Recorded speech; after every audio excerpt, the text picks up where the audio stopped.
Welcome back, Recording ladies in and progress. gents. Hope you enjoyed that lunch break and you are ready to resume our session. And by now, I think you would know that I have to bring you another joke. I mean, come on. So my boss always laughs at my jokes at work. But since the pandemic, she never laughs at them in Zoom chats. So I asked her why she doesn't laugh at them anymore. She replied, because your jokes aren't remotely funny. Oh gosh, it's been a great day here for the first ever Small Island Developing States IGF. And if you've only joined us today, we would like to highlight that the focus of the inaugural SIDS-IGF is to establish a platform and ongoing process where SIDS can become involved and share experiences regarding issues of internet policy and the digital economy. Create a globally visible platform for engagement and consensus building for SIDS internet governance. Highlight and seek solutions for the critical issues facing SIDS from the Caribbean, Pacific, and AIMS in the digital economy. And identify appropriate governance, procedural, and operational mechanisms to effectively address common issues and objectives. As we move forward with our discussions on SIDS-IGF, we invite the following presenters to deliver keynote addresses on access, connectivity, and inclusion. The speakers for this discussion are Riad Meddeb, United Nations Development Program, and Mr. Stephen Bureaux from the Bahamas. We'd now like to invite Riad Meddeb to deliver his presentation.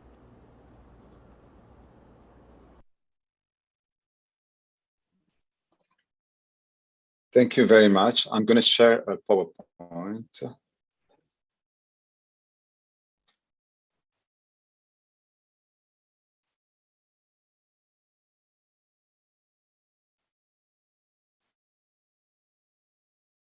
Thank you. Good afternoon, everyone. Thank you for all joining today, and thank you for inviting us.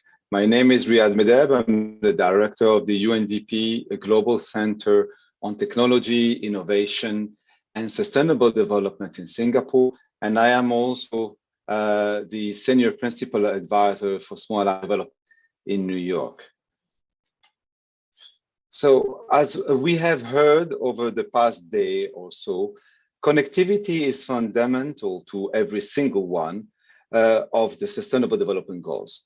It is the utility of the 21st century. Connectivity is crucial for economic development, the provision of information, increased opportunities, and service delivery. It is foundation, enabler, and catalyst for all the 17 SDGs and the Samoa pathway priorities.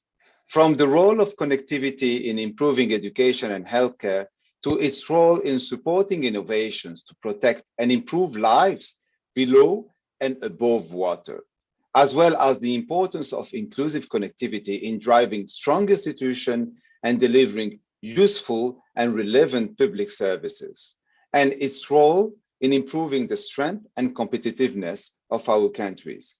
As an example, from the continent of Africa, an increase of 10% in mobile internet penetration can lead to a direct impact on GDP per capita of 2.5%. This is the case in small island developing states where connectivity offers great opportunities for addressing their common challenges. However, based on the result of our digital readiness assessment, which is a tool that we have developed for all the SIDS, we conducted in several SIDS and a larger scale of public surveys. The results have shown that only 24% of all respondents think that most people are being reached by digital and digital services. But as the importance of a connectivity only increases, the gap between those who have and don't have connectivity and those who do and don't benefit is only widening. And this has been accelerated in many countries by the pandemic. I've borrowed this chart from Google, and it's also something we're hearing in our work. The UN Tech Envoy reaffirmed this challenge in a report last year. For the least developed countries, including several SIDS, the promises of connectivity remain unfulfilled. Only 2 LDCs have met target 9.C, of the SDGs related to universality and affordability. A target all LDCs were supposed to have reached by 2020. Several other countries are edging closer and will likely meet the target by 2025. But 26 more than half of all LDCs remain far off. With this in mind, first, I would like to discuss the area of access to connectivity. Approximately 3 billion people around the world are still offline, many in lower income countries. And within these countries, divides are also widening between rural and urban areas, along income, gender, and ethnic lines, and for people with disability. Our friends from GSMA have split this challenge into two areas: the coverage gap and the usage gap. The coverage gap, I will come back to it a little bit more later. I'll first discuss usage. There are 3.4 billion people who live within the footprint of a mobile broadband network, but don't use it. 93% of these people live in low and middle income countries. A big part of this is lack of awareness of the internet and the potential it offers. Nearly a quarter of the adult population in some countries don't know about mobile internet. Part of improving this situation is also about giving people access to devices, products, and services that are useful for their lives and livelihood. Google is doing some very interesting work here with their Camera Go initiative, which is looking to develop high quality and affordable smartphone camera. Recognizing that access to a camera is one of the biggest reasons people want and buy a smartphone. But on many entry-level devices, the built-in camera still can only produce low-quality photo. But beyond this, there still exists real issues of digital literacy, as well as data and device affordability. This all need to be tackled if we are to shape inclusive digital societies. And in many parts of the world, the digital infrastructure financing gap is also increasing. In Asia, where the UNDP Global Center is based, it could reach $500 billion by 2040. It is particularly an issue in many lower income countries and is particularly evident in lack of investment from the private sector. This gap could have real impact on economic growth. For example, reducing the export opportunities around connectivity-driven industries, such as smart cities.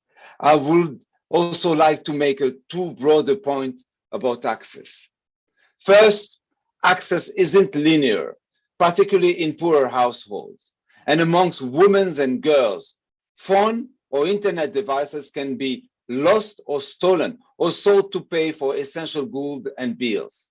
We need to understand the nuance between different aspects, such as access and ownership of devices. We need to be alert to these complexities. And secondly, we shouldn't see access as a binary definition.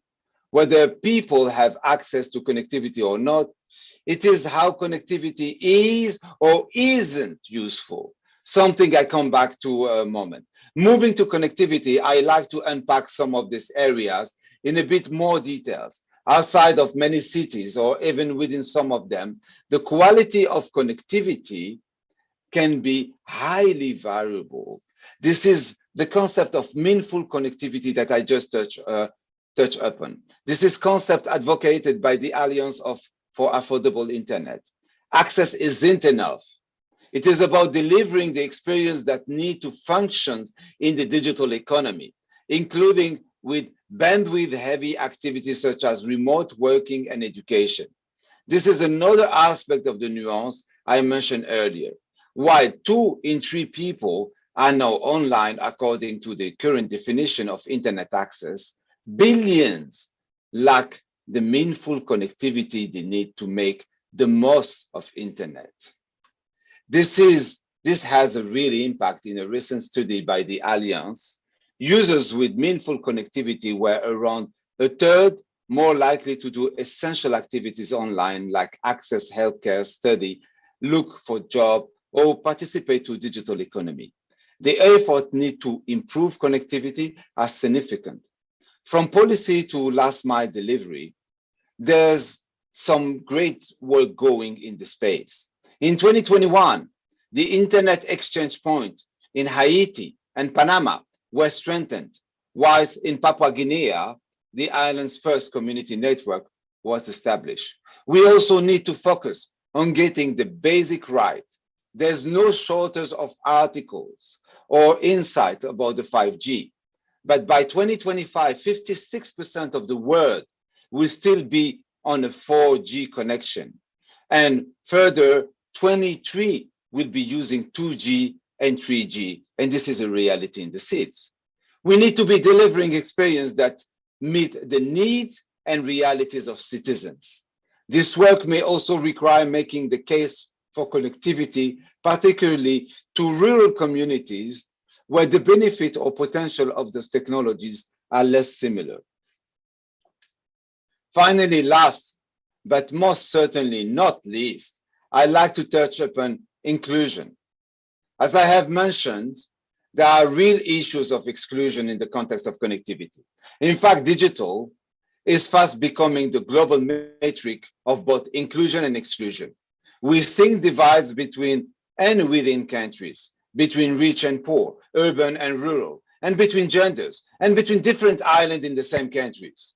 After years of progress toward women's equal digital inclusion, we are now seeing a slowdown and in some cases a reversal. Women remain 7% less likely than men to own a mobile phone. 264 million fewer women than men are accessing mobile internet. And digital inclusion is not only good policy, it's good economics. Countries have missed out on $1 trillion USD in GDP as a result of women exclusions in the digital world. In 2020, the loss to GDP was 126 billion USD. But we also need to be future-proofing inclusion. By 2025, 1 billion more people will have their smartphone. And these new users may be quite different to previous population. As we can see from the research by Google, they will likely have lower incomes, less formal education, and live in less developed areas with more unreliable internet. Their exposure to technology will be more limited than those already using smartphone. And many will lack confidence in how to use their devices. How can we ensure that can play meaningful role in the digital economy? And many of these newer users will also be young people. To understand more about the new demographic, we at UNDP are about to launch a global survey running on WhatsApp and Facebook Messenger to explore the hope, concerns, and challenges that young people across SIDS are thinking about the context of the digital economy.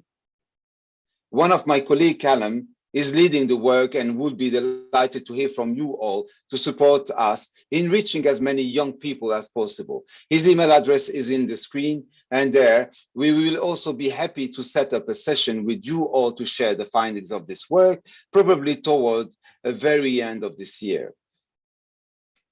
In closing, I would like just to mention how we at UNDP are working with SIDS across the areas of access, connectivities, and inclusion.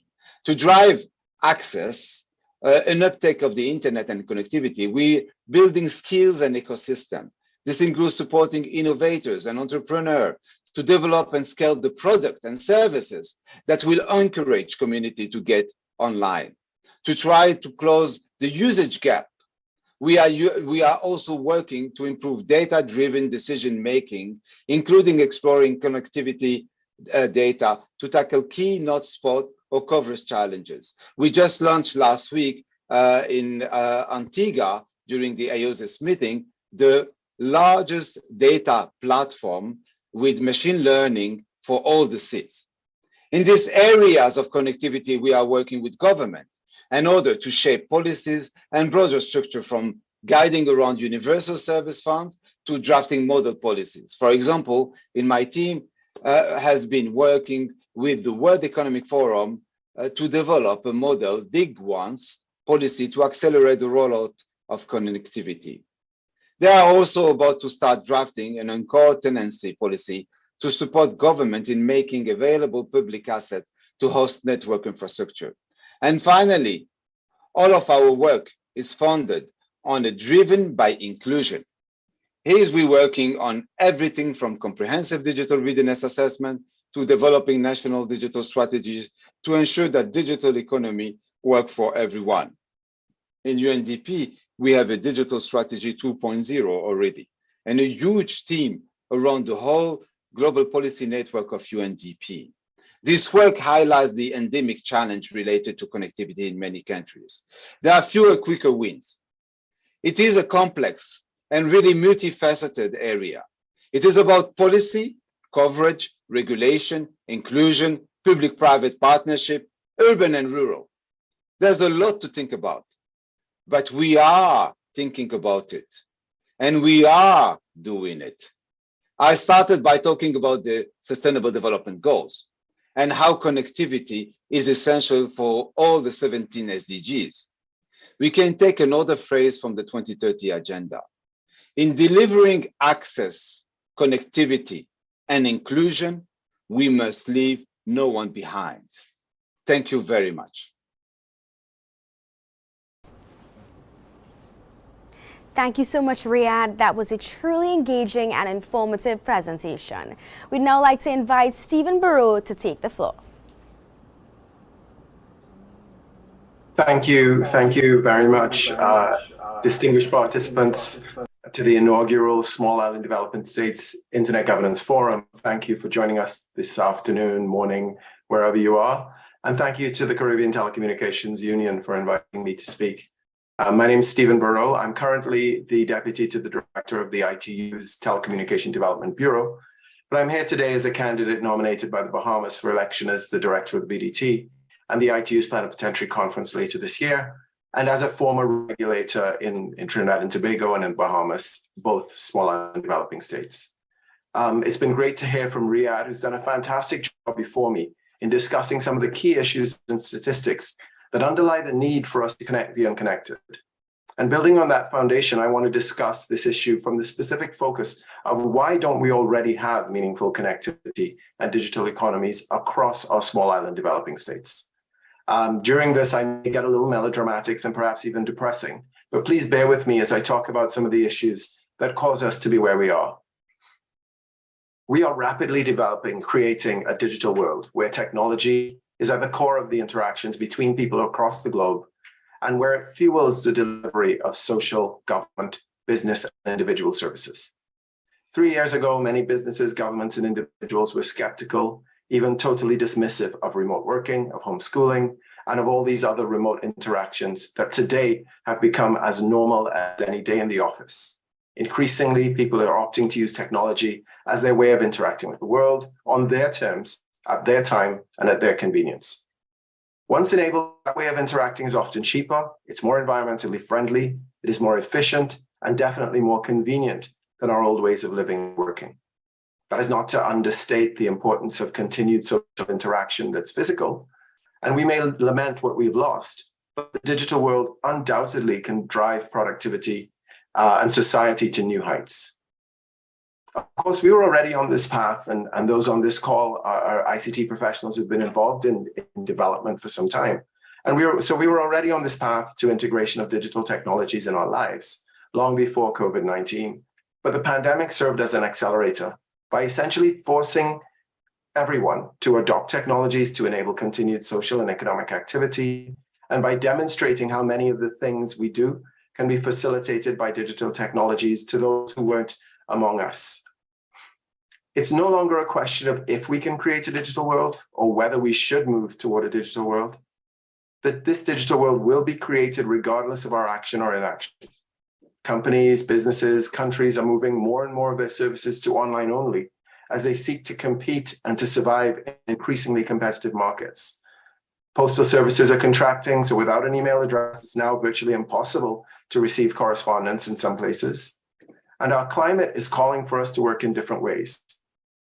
Our children are growing up as digital natives who do not see the need for physical interaction in the way we did, notwithstanding how much we as parents might feel differently. So the question we have to ask ourselves isn't whether it will be created or how it will be created, but what kind of digital world will be created. Our digital future is limitless, but in this digital future, any person without affordable, reliable, and meaningful connectivity and the skills and confidence to use that connectivity cannot participate. We speak to digital divides, they will be left out. The divide we create will not just be digital, it will be social, it will be economic, it will be total. And currently, today, there are almost 3 billion unconnected people globally. That's 1/3 of the world. So our job, what we have to do is create a world with modern, secure, accessible, and affordable connectivity. Riad's mentioned meaningful, which is a great way to describe it, that reaches all of the world's 2.9 billion unconnected. And if we fail in this task, we risk this digital divide becoming a complete divide. We need more than mere connectivity. Our future requires nothing less than a digital transformation of our societies globally. We need a sound framework for the transformation of all countries in the world. And that sound framework has to promote meaningful, affordable, and secure access to digital infrastructure and connectivity for all people everywhere. We need to provide them with the skills and the social, and we need to fuel the social changes that will create an environment where we can have safe and trusted adoption of digital technologies. And then we need to provide the enabling environment that will drive the development and incentivize the use of the apps and services that will create the digital societies and digital economies that will make up our digital future. Nowhere, in my view, is this more structurally challenging than in small island developing states.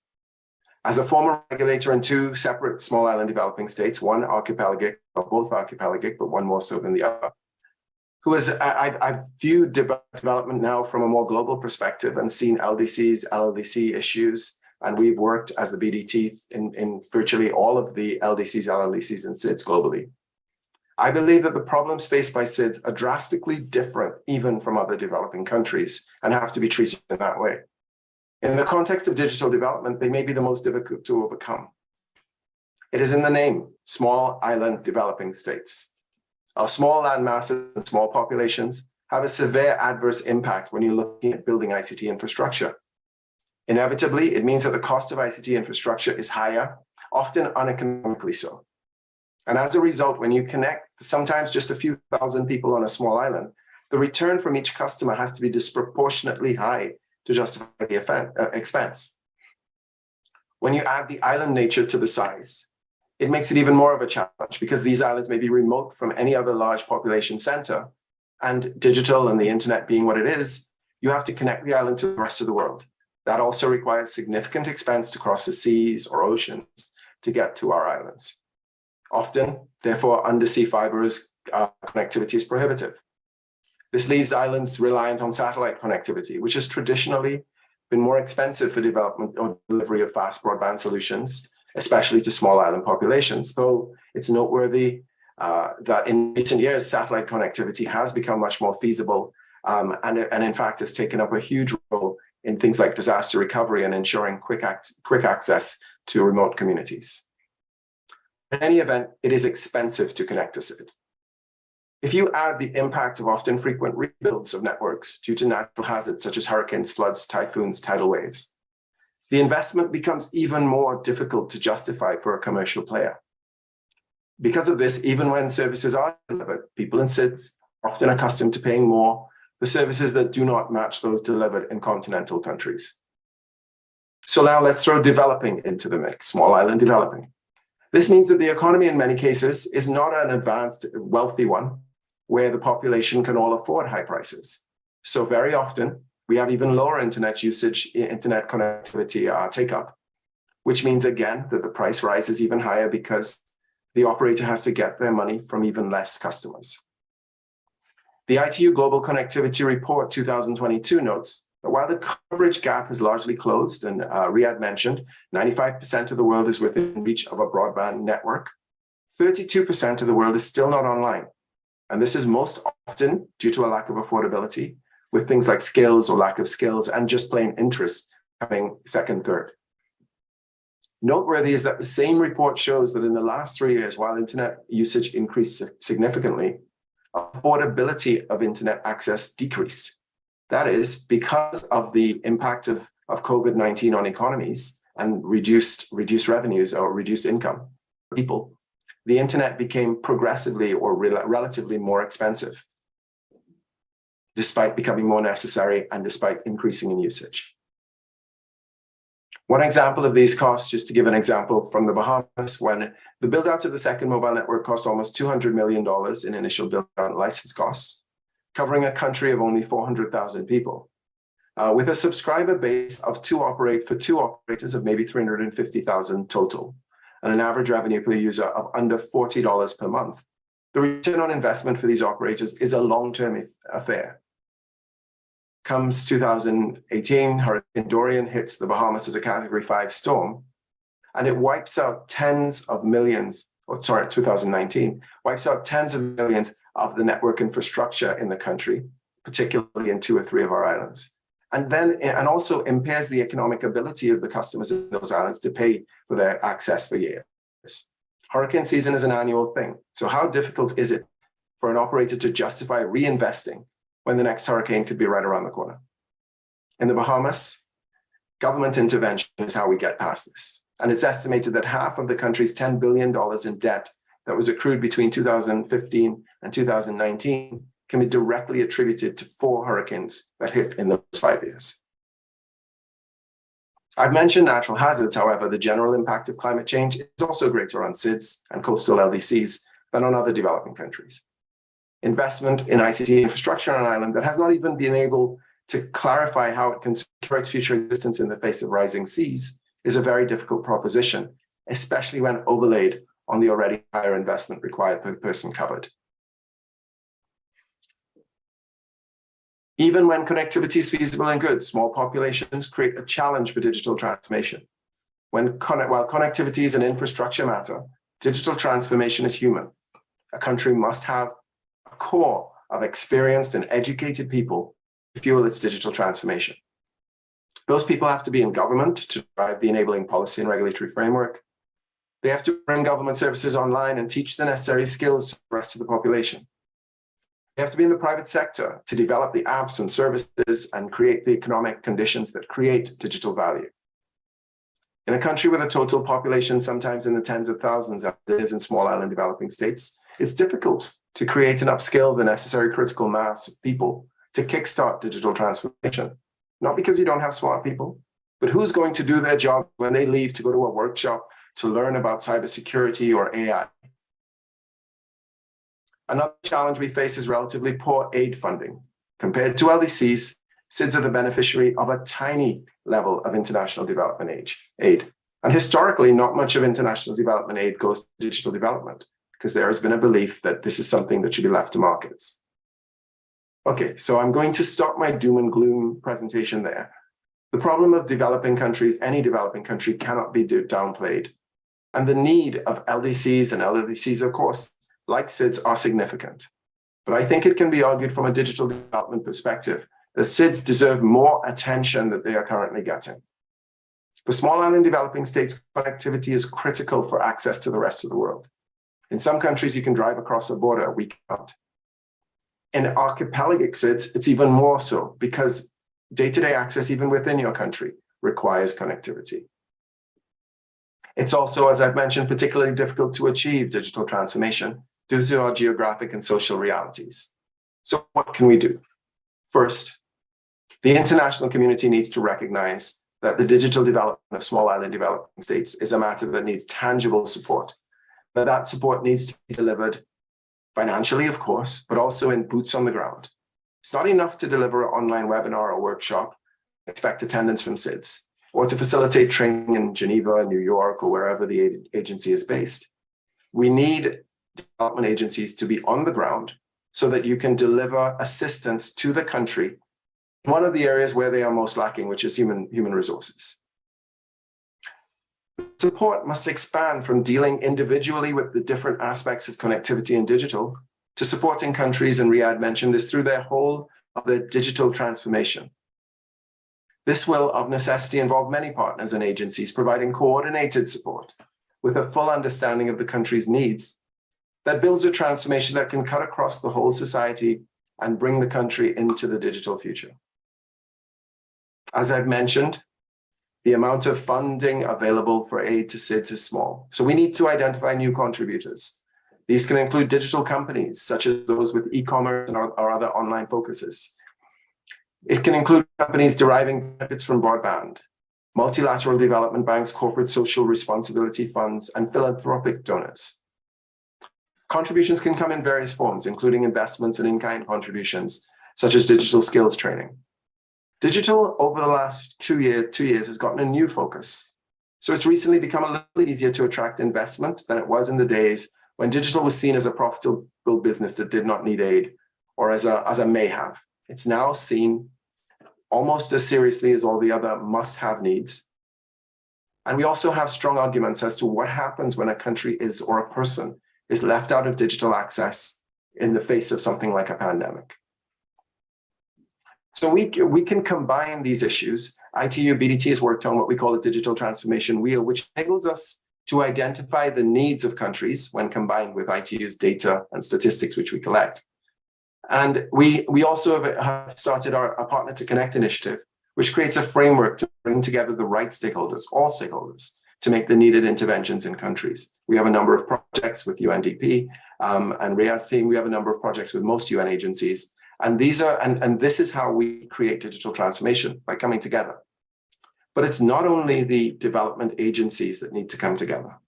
SIDS need to band together to sell the story of the need for more aid, more help, and the need for digital transformation.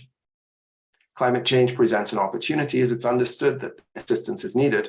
But when we have this conversation, we have to include digital transformation, because that's what will get us through the climate change issues. SIDS need to expand their voice through a collaborative approach that brings together all SIDS across the Pacific, the AIS, and the Caribbean. We need to coordinate the approach at the UN and its agencies, at the international development banks, at philanthropic organizations and operators agencies such as GSMA, GSOA, and SIDS need to advocate for your desire and your right to be part of the digital future and to do it together. The ITU and the BDT can be a key partner in this effort. And to that end, I have mentioned my candidature. I hope it'll be successful, and will put an experienced and accomplished professional from a SIDS to lead this important partner in the global movement to develop ICTs, connect the unconnected, and create a digital future. Thank you very much. And I look forward to the rest of the panel. Thank you, of the discussion. Thank you so much, Mr. Stephen Bureaux, for that presentation. Guys, joining us today, we have on a new segment we'd like to call The Voice of the Youth, Tariq Mohammed, Chairman of the Caribbean Youth Internet Governance Forum, and Tyler Sudat, Associate Professional at CIRP, Trinidad and Tobago. We'll be actually recapping the Caribbean Youth Internet Governance Forum and discussing youth involvement in ICT. Welcome, guys. How are you guys? Hi, Anna. Thanks so much for having us. I'm doing great. So, how do you guys feel the past 2 days have gone? I thought it went excellently. Just 2 days ago, we had the first ever Caribbean Youth Internet Governance Forum, and I thought it was excellent. And based on the feedback that I've heard from the attendees, they had also thought it was excellent as well. How did you think it went? I actually feel it was a good step and a right step in the direction that we definitely need to take. Getting the youth involved in internet governance is really important. So the fact that we were able to do that in this entire forum, I think, was amazing. Cool. Great. I think it was very interactive. In fact, I presented as part of the MIRC project that deals with internet resilience, and the feedback we got from the session was really good. And in fact, I hope that they continue this every year and showcase the talents of the individuals, especially in the ICT industry. So, DJ Anna, when I did a check on the statistics right before that youth forum, we saw that approximately 40% of the registrants were youth. This 40% is a very interesting number because the ITU, International Telecommunication Union, have put out there that of the entire world's population, 40% of them are youth, that is to say, those under the age of 25. I thought that was excellent that we had that sort of same number, though we could have had more. In the Caribbean, we've also seen that 20%, approximately 20% of those that reside in the Caribbean are youth. Right. As a social media influencer, right, and a content creator, how would you then recommend that we go beyond this 40% and get more youth involved in the sector, more youth to not only attend future internet governance forums, future events like this, but also to actively participate in them? Right. So I think initially I'd have to say a more simplistic approach to internet governance. I think that's probably going to be the key thing to getting more youth involved. There are a lot of jargon that's used that may not be in layman's terms, and I think if we're able to have a more simplistic approach, we'll get tons more youths that might be involved in it. I also think delving into the social impact of internet governance is going to be very important, because that may be something that may seem more attractive to the youth and younger people as well. The question is though, do you guys think that, for example, interactive sessions at the universities in different regions would assist with getting more youth involved in internet governance? So I definitely agree that having more of these interactive sessions with youth, particularly at the universities, would be an excellent step. One of the initiatives that the Caribbean ICT Research Program of the University of the West Indies, which Tyler is currently working under, over the past year, we've had this weekly session, fireside chat called Caribbean Communications for Development. So Tyler, how about you tell us a bit about that? Okay, so the Caribbean Communications for Development was founded by Dr. Kim Malalu, a senior lecturer at the Department of Electrical and Computer Engineering. So basically, she developed this for the youth to discuss the employment opportunities, especially in the ICT industry, also to discuss the development of the ICT industry. And we also, since she's very specialized in policy and framework, we get to delve into the different standards that the International Telecommunications Union has proposed. And we also get to interact with professionals in the ICT industry. For example, Mr. Albert Daniels from ICANN, he actually came to the session and interacted with everyone. And even Nigel Cassimire, he actually had a satellite session. It was really interactive. And also another initiative was that she wanted to make sure that, you know, a lot of like youths, especially in the pandemic, they don't have the limited interaction. They cannot like talk in front of a big audience. Right. So it's good to like, you know, put on a camera and ask a few questions in order to, you know, develop their confidence. And that's one of the main reasons Dr. Malu made this program. And do you guys think starting it from the level of maybe even younger than university at high school level, do you think that would also help and aid in this? Definitely. Yeah. So it was only in my third year, my final year, while doing my undergrad in electrical engineering, that I found out who the ITU was, and that's the UN Specialized Agency for ICTs. It was only after graduation I found out who ICANN was, through the interactive sessions at CC4D with Mr. Daniels. Right. So, you know, having young people more aware of these or bringing awareness to them at an earlier age would kind of improve their involvement. I also really like two things that you mentioned, that there are lots of acronyms in this sector. Albert had mentioned that this is an alphabet soup that you'll be acronym soup, yep. engaged in. Sorry. And I think also that one of the comments was, please expand all the acronyms in your presentation. We don't understand. Yes. And I was like. And you also mentioned the sort of social impact of tech. And I really like that.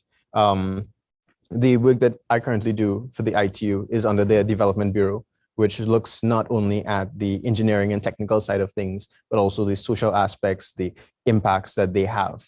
Now, I think that a problem as well is that when youth hear things like governance, policy, regulation, they say, oh no, that sounds boring. That sounds like a lot of reading.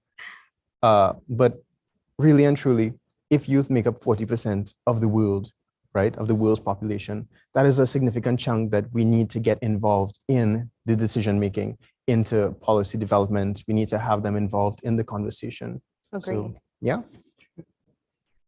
Yes, so now, so you as a content creator, right? So we know that the world is becoming more digitized, right? So let's say, well, it's good to know your worth, right? Of course. Let's say, let's say some companies, like they're not willing to pay your price. How would you approach them in a sense, like? So that's a really interesting question, and it's something that I often speak to content creators about. I think knowing your worth and your value is key. So I think that's the first aspect of it. You definitely need to know your worth and your value. You have to set a price and stick to it. I always tell people that. And I think that's something that a lot of content creators, especially in the Caribbean, because they don't get that many opportunities. So, you know, they definitely want to jump at all the opportunities they can get. From my personal experience, I've actually turned down many offers because they weren't willing to pay the price that I've set. And I realized from very early on that actually impacts the entire sphere of content creators. And I think that's something that other content creators have to understand as well, that when you set a price and you don't stick to it, other content creators have to pay for it as well. And the reason being is that they will be used as examples by companies and almost as a standard in a way, or they set a standard where it's acceptable to get lower amounts of money or payments for content creator jobs and social media content and stuff like that. So I think if everybody's able to be unified in a way, then we'd be able to have companies understanding that, hey, we have to pay these people what they're worth. And it's not something that's unheard of. It happens all around the world, the US, Canada, countries like that are a little bit more advanced when it comes to understanding the importance of content creators and social media. Of course, during the pandemic, we started changing a little bit in Trinidad, for example, and the Caribbean towards moving to a virtual world. And that would have helped and assisted a lot of content creators to get opportunities. But I think now, given that things are expanding, now is the right time, you know? I love that. Know your worth.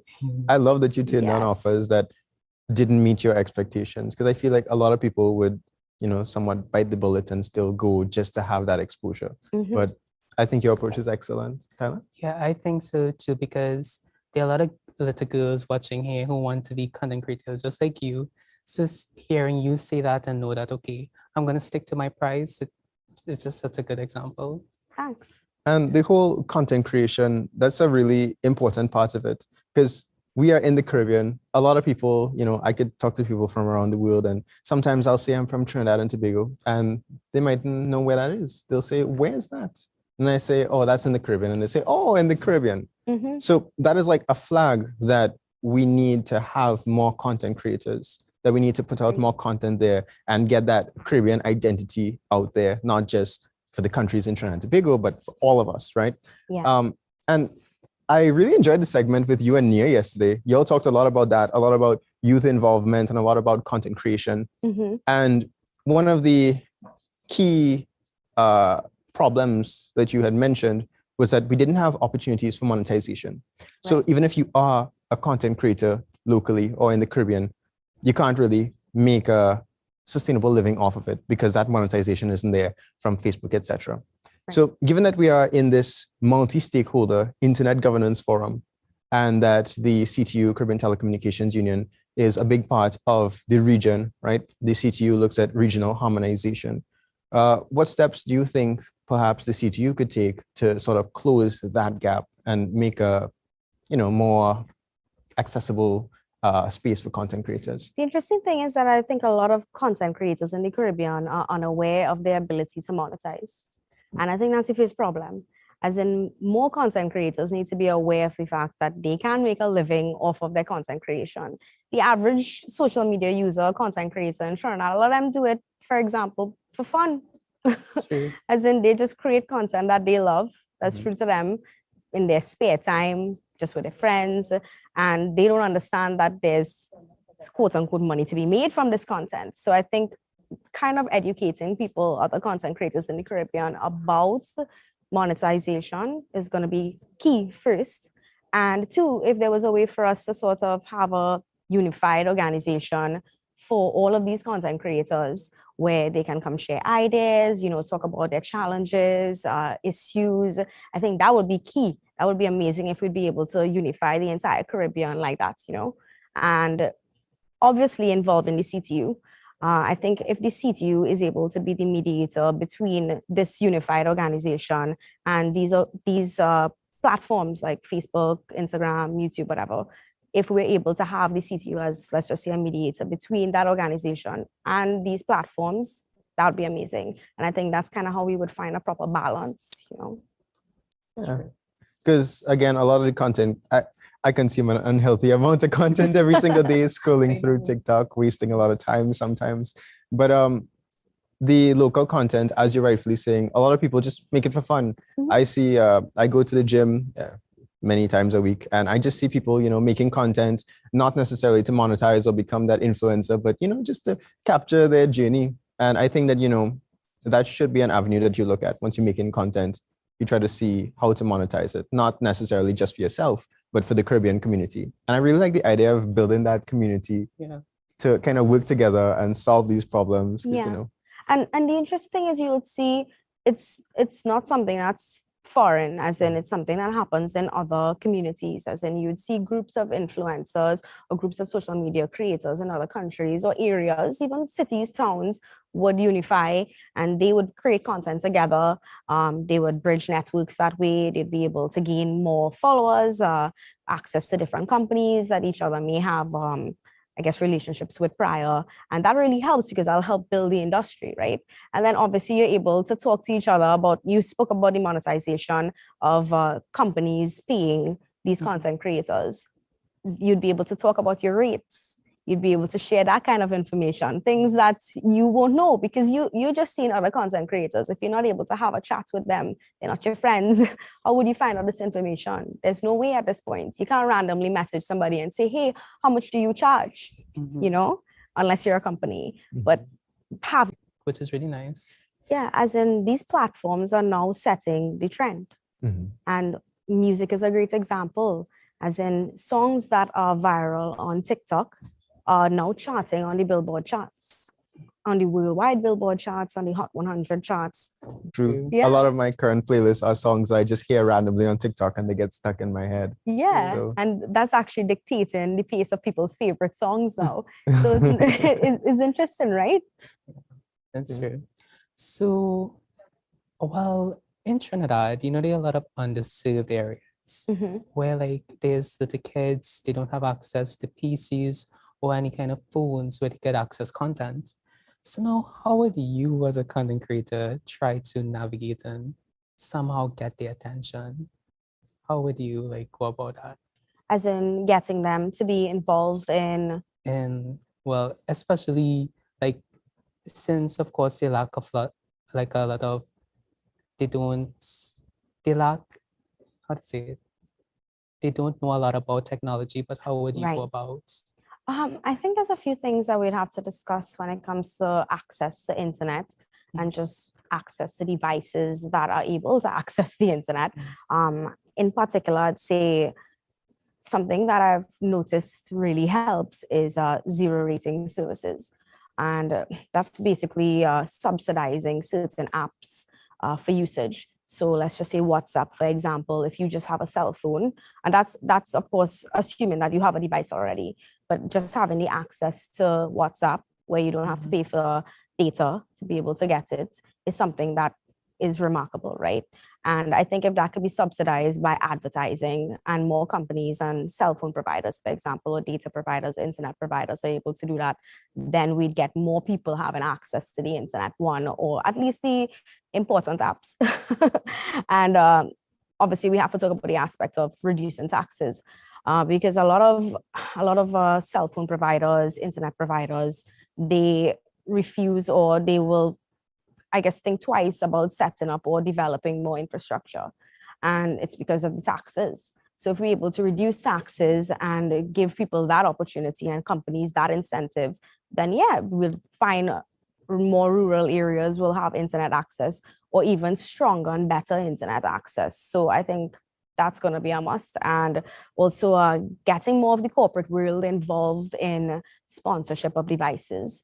If we're able to get more companies on board with programs to get devices to youth, get devices to even older people as well, who may not be on the internet or have access to the internet or access to these devices. If we're able to get the youth involved and get these companies involved with drives for devices, I think that would help.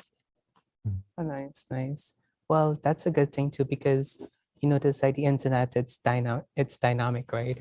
Its growth is dynamic. So therefore you would have to accommodate for the different prices. Of course, you want to cater for different diverse groups and to make sure that the services that you're providing are affordable. So that's something good that you touched on. It's good. Yeah, so of course you guys would have had a different perspective on internet governance from some of the amazing esteemed speakers that we've had, people who have probably been involved in internet governance and its counterparts for years.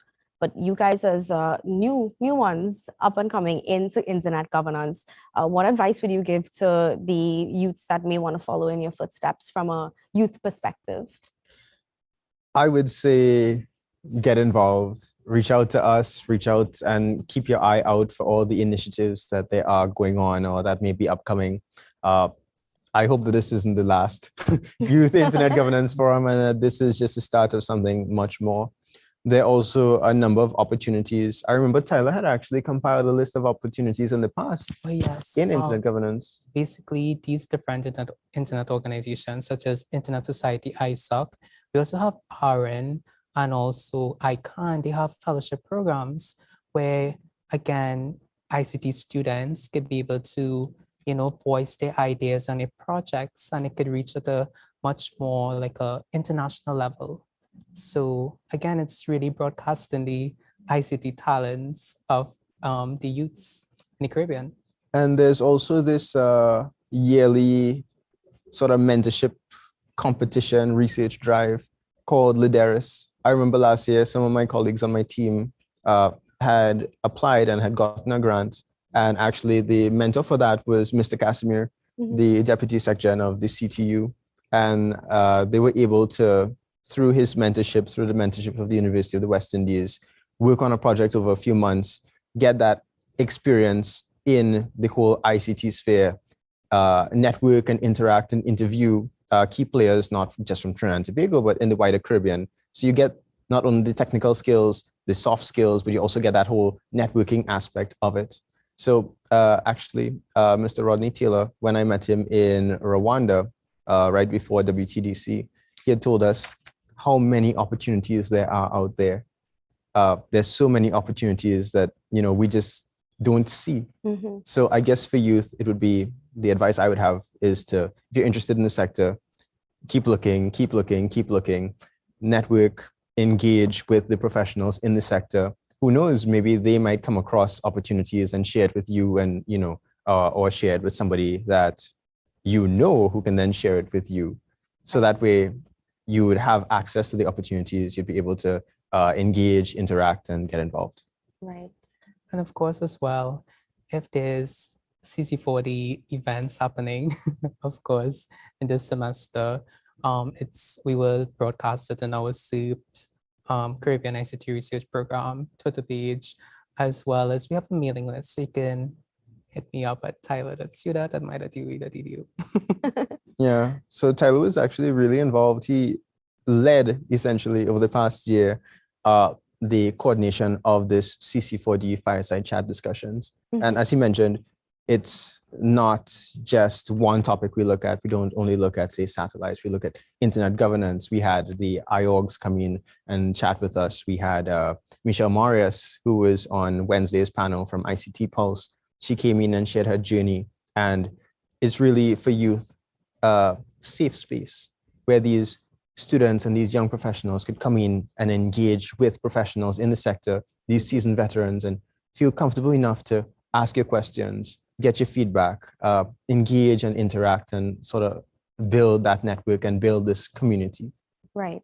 And what would you advise a youth let's just say somebody who's very young in primary school, how would you advise them on actually learning about internet governance? Do you think it's important for them to at least know the fundamental principles of internet governance? Well, I mean, introduce them to basically what are the do's and don'ts of how when using the internet. Right, because we find like the usage of our internet now by kids is like YouTube, for example. Yeah. Kids on YouTube all the time, as in you'd find 5-year-olds, 6-year-olds, you know, even in that young age category, they're using the internet and they use it alone.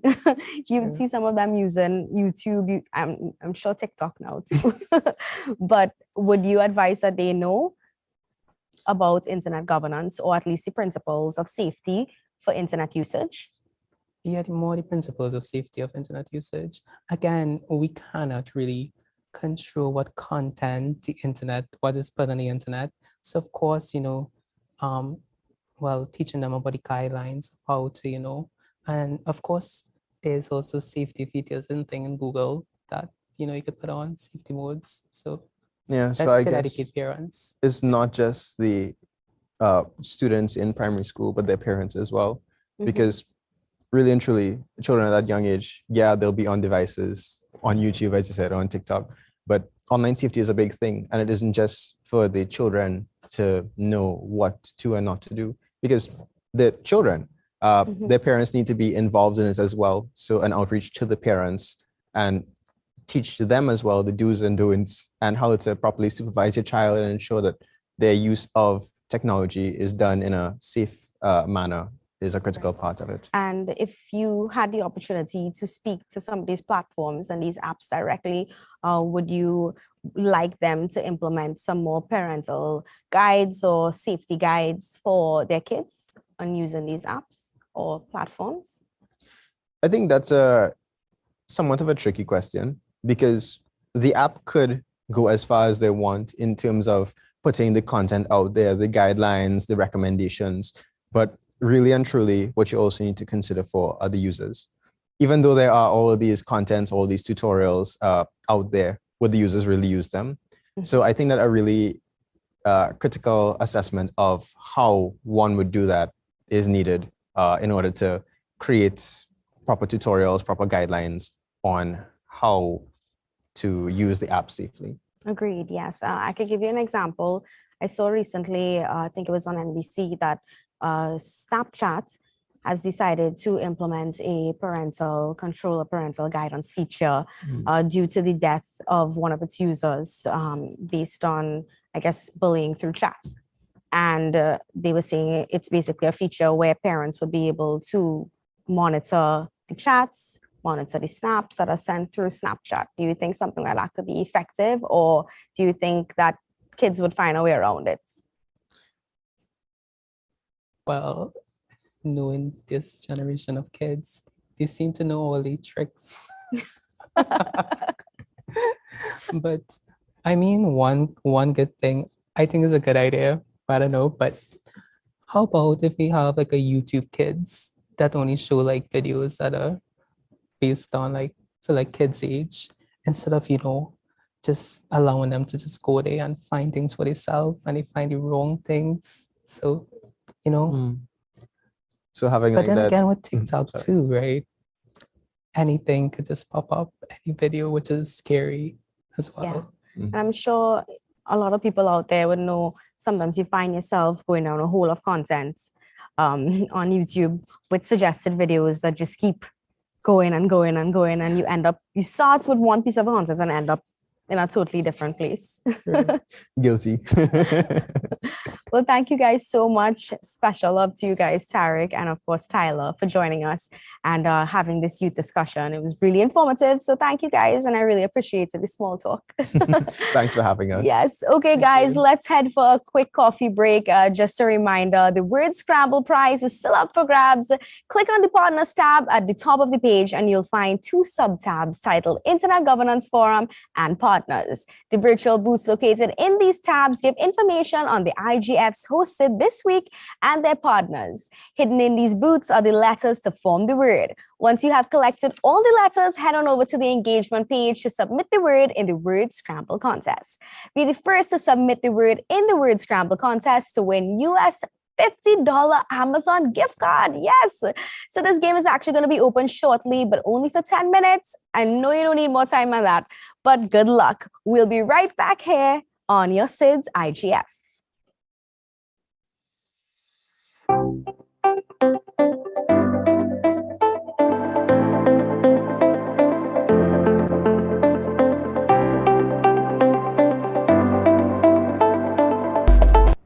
Welcome back to the SIDS-IGF. I'm DJ Anna. Ladies and gentlemen, we're on the home stretch.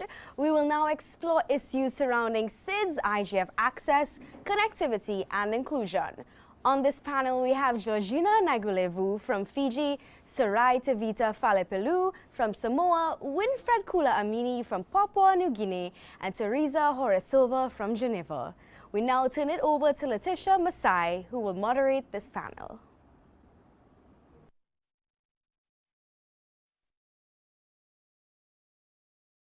Thank you very much, Anna.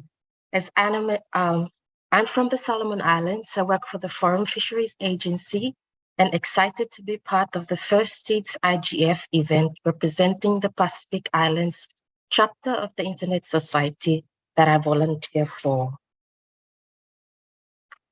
As we all know, universal and meaningful connectivity is defined as the possibility for everyone to enjoy a safe, satisfying, enriching, productive, and affordable online experience.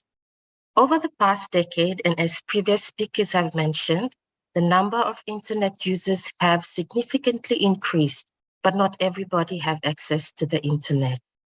I was looking through some reports, and in the ITU Facts and Figures 2021 publication and the Global Connectivity Report 2022, it was estimated that by the end of 2021, approximately 4.9 billion people, or 63% of the world's population, were online, including 64% of SIDS, compared to 85% in the Europe and 27% by LDCs. The COVID-19 pandemic was also a reason for the surge in Internet use. However, this leaves 2.9 billion people still offline. Some of the statistics have also been echoed by Riad in the previous session. In the Pacific or SIDS region, we have better coverage and accessibility to the Internet in urban regions compared to the rural region. And in a relatively short time, Internet access technologies have changed, providing faster and more reliable options. The speed, cost, reliability, and availability of Internet access depends on the region, Internet service provider, and type of connectivity. To attain universal connectivity and access to technology or the Internet, inclusivity is to integrate gender, disability, and geographical spread in some countries. Low-income earners and people living in remote areas is equally important. As Anna mentioned, today with me we have Georgina, Dr. Teresa, Winifred, and Sarai from Samoa, who will be sharing the insights on the topic access, connectivity, and inclusion. Our first speaker for today is Teresa. She works as the outreach manager of the Global Forum on Cyber Expertise, with focus on coordinating of regional activities, including the Forum Hub serving small island developing states in the Caribbean and the Pacific. Teresa, there was a mention of the Pacific Hub in previous presentation, and I understand you are also a member of the IGF MAG. Please tell us more about the work you do and how prominent is the issue of access on the IGF agenda. Thank you. Yes, Leticia, thank you very much for that. Thank you also to other panelists of joining. What I understand and for everybody on this panel at quite non-typical working hours. Let's put it this way. It's late evening where I'm joining from, and early morning for most of other panelists here. I would also like to congratulate the organizers of the Small Island Developing States Internet Governance Forum. It is really great. We have this happening, covering these important countries, and it's also great it's happening virtually, because then more of us can participate. Small Island Developing States have a very special kind of place in my heart, because before joining the Global Forum on Cyber Expertise, I was working for 10 years for DiploFoundation, which has had many projects in the Pacific Island states as well as in the Caribbean, and I still cherish the friendships and professional partnerships that we have built there. But today I would like to talk with you with my two other heads. One is, as you mentioned, Letitia, being the IGF MAC member, and the second head is working on regional activities for the Global Forum on Cyber Expertise. If you allow me, I have a very, very short presentation that I would like to share with you all. Let me just see if this works fine. Could we just confirm you can see my slides, Letitia? Yes, I can see a slide. Probably Okay. just put it in presentation mode. It should be in presentation mode. Is it now? Hopefully, yes. Okay, sorry. Okay. Yes, all good? Perfect. Thank you, Sarai, for the thumbs up. Very good. So let me start with the IGF. As you know, regional and national IGFs are extremely important to kind of complement and feed in to the work of the global IGF.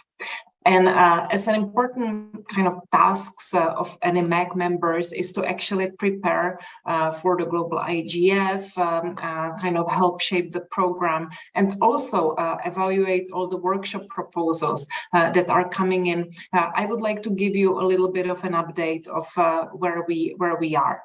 This session is meant to talk about access.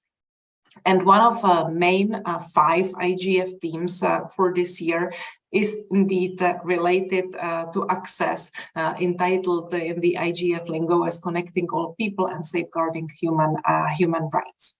Now, this has been the most competitive stream or team of the IGF that the global community has been submitting their proposals on.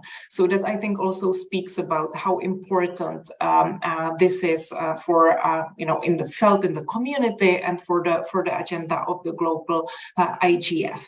Because it was so competitive, also compared to the other teams of the global IGF, most workshops falling under this team actually got in. The number is 25, which is quite a big number.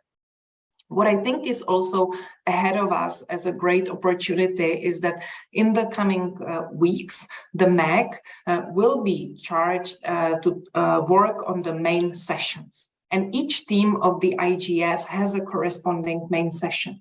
And it's up to the MAC members and other members of the community who might be joining some of the working groups working on those sessions to kind of decide on what should be the angle to take, who should be the speakers, and kind of what message will be sent across.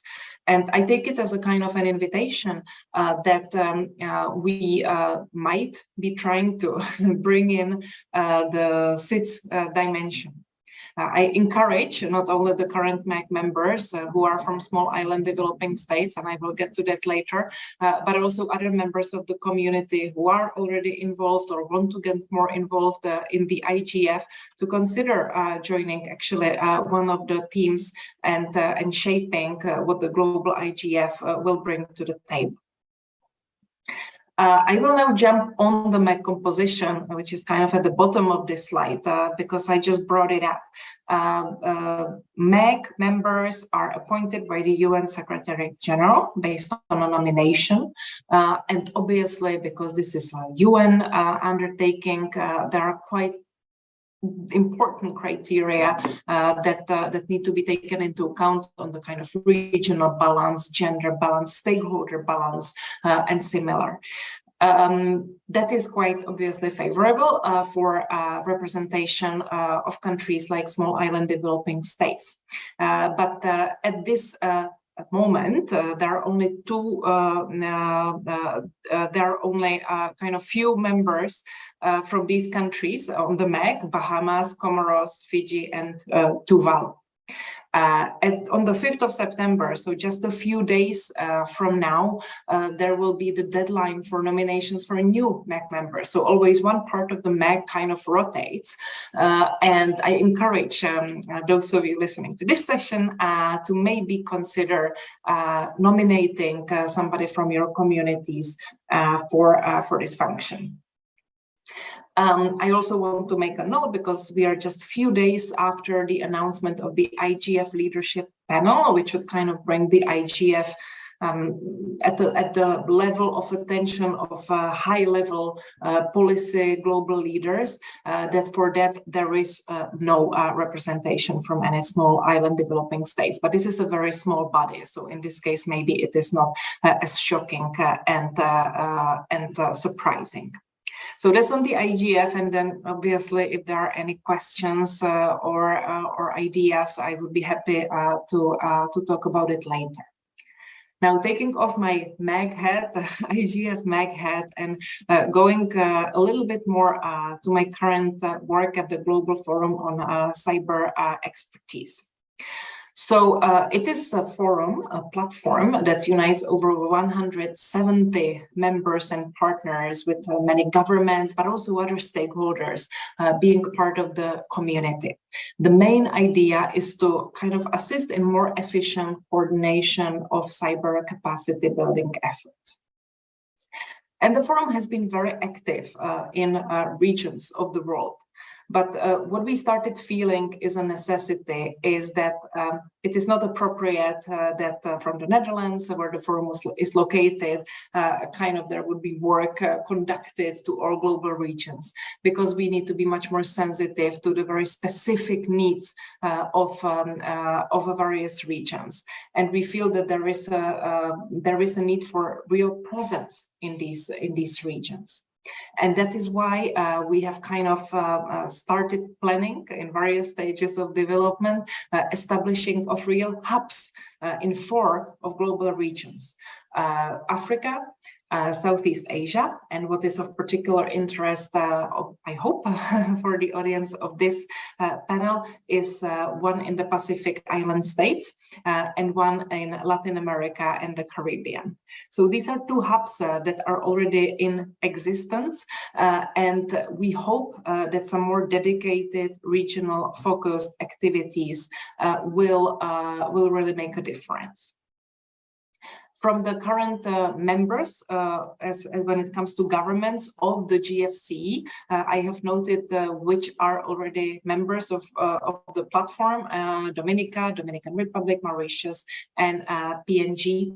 And we hope that also our presence in the region will bring more countries on board. The partnership kind of, the membership is for free. Yes, it's us providing the service to the members and partners, but obviously it also depends to what level in these countries it is acknowledged how important cyber capacity building is.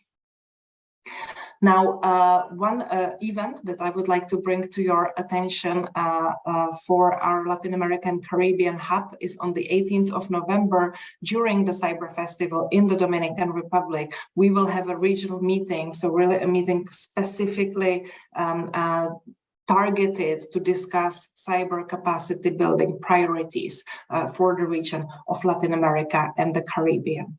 In the Pacific, my dear colleagues, Sherry Lagakale and Saya Vaipuna from Tonga and Sherry from Fiji are the staff members running the Pacific hub that was kind of appointed just a few weeks ago. Now, one possible resource that the GFC has prepared for the community that I feel might be in a way useful is the so-called Civil portal. When you Google Civil portal or when you go to the GFC website, you will be able to get some information on that. And what this portal actually provides is a kind of overview of all various not all projects, it's not exhaustive in this sense, but quite a serious number of projects and resources of activities that have already been done. Why is this important? Because as you might have experienced also from your work, there is often not that much communication or coordination among donors and implementers about what work and cyber capacity they are providing, and thus being aware of what others have done can serve to less duplication of efforts and kind of more efficiency in terms of building on what other projects have been done. What I want to highlight as one of my last points is that we are talking here about access, we are talking about the development related issues. And often development is discussed quite separately from cyber or cybersecurity issues. And we feel this is a mistake. Yes, it should be kind of brought together and discussed together. That's why we will be organizing in early 2023 a global conference that will try to connect these two discourses and connect these two communities. And what I personally can promise to really push for is having more perspectives from small island developing states.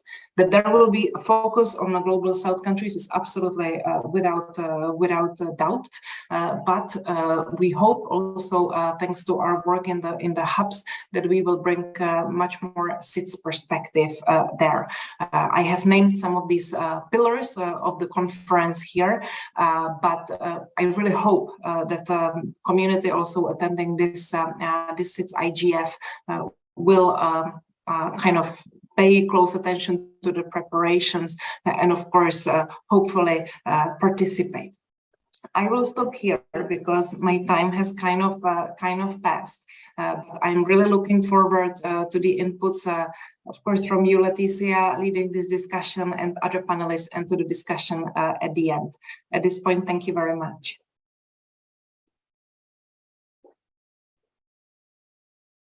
Thank you very much, Teresa.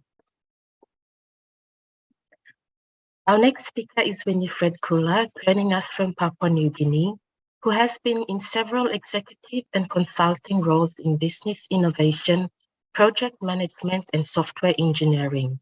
Winifred is passionate about making a positive impact using technology, building through collaboration partnerships, and awareness through the lens of diversity, equity, and inclusion.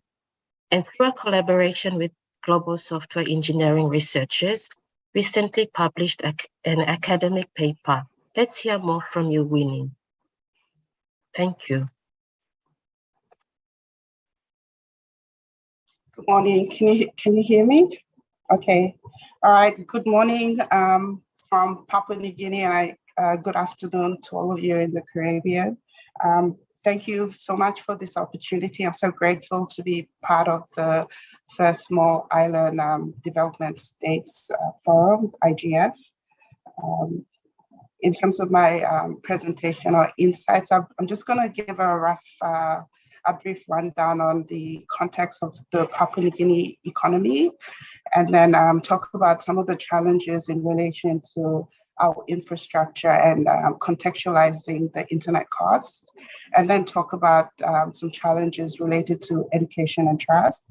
And despite these challenges, talk about the emergence of a local software engineering community in Papua New Guinea, and how the PNG Digital ICT Cluster, which I'm a part of, is advocating for change within our digital ecosystem. And it's through the collaborations with government, with our universities and industry, that we believe we provide a unique platform in terms of digital clusters. So just a brief background in terms of the PNG Digital ICT Cluster. It was concepted, or it was established in 2014 through a EU program in the Pacific Islands to promote the concept of clusters and how clusters provide that opportunity to accelerate both economic and social growth. So this came out of PIPSO, which is the Pacific Islands Private Sector Organization. And in Papua New Guinea, when that study was completed, ICT came out as the sector that provided the most potential. And it's been since 2014 that the PNG Digital ICT Cluster has been promoting and advocating for changes in policy and promoting ICT development in the country. So just going back to the context of PNG, PNG is the largest Pacific Islands, for those of you that don't know PNG, and it's one of the most diverse in human cultures and language. We have 87% of our population that live in rural and remote places in PNG, and our population is around 9 to 11 million. Of that 9 to 11 million, internet access is only 30% of the population, compared to our neighboring country, Fiji, which is 84%. So there has been some efforts in terms of improving internet access with the recent Coral Sea cable from Australia. However, it's still very expensive, slow, and the rates are quite high for a lot of our people in the country. In terms of the importance of schools and universities having access, not a lot of the schools have access to the internet in the country, and most of our people here think of the internet as Facebook. So those are some of the areas and some of the infrastructure challenges that we have in the country.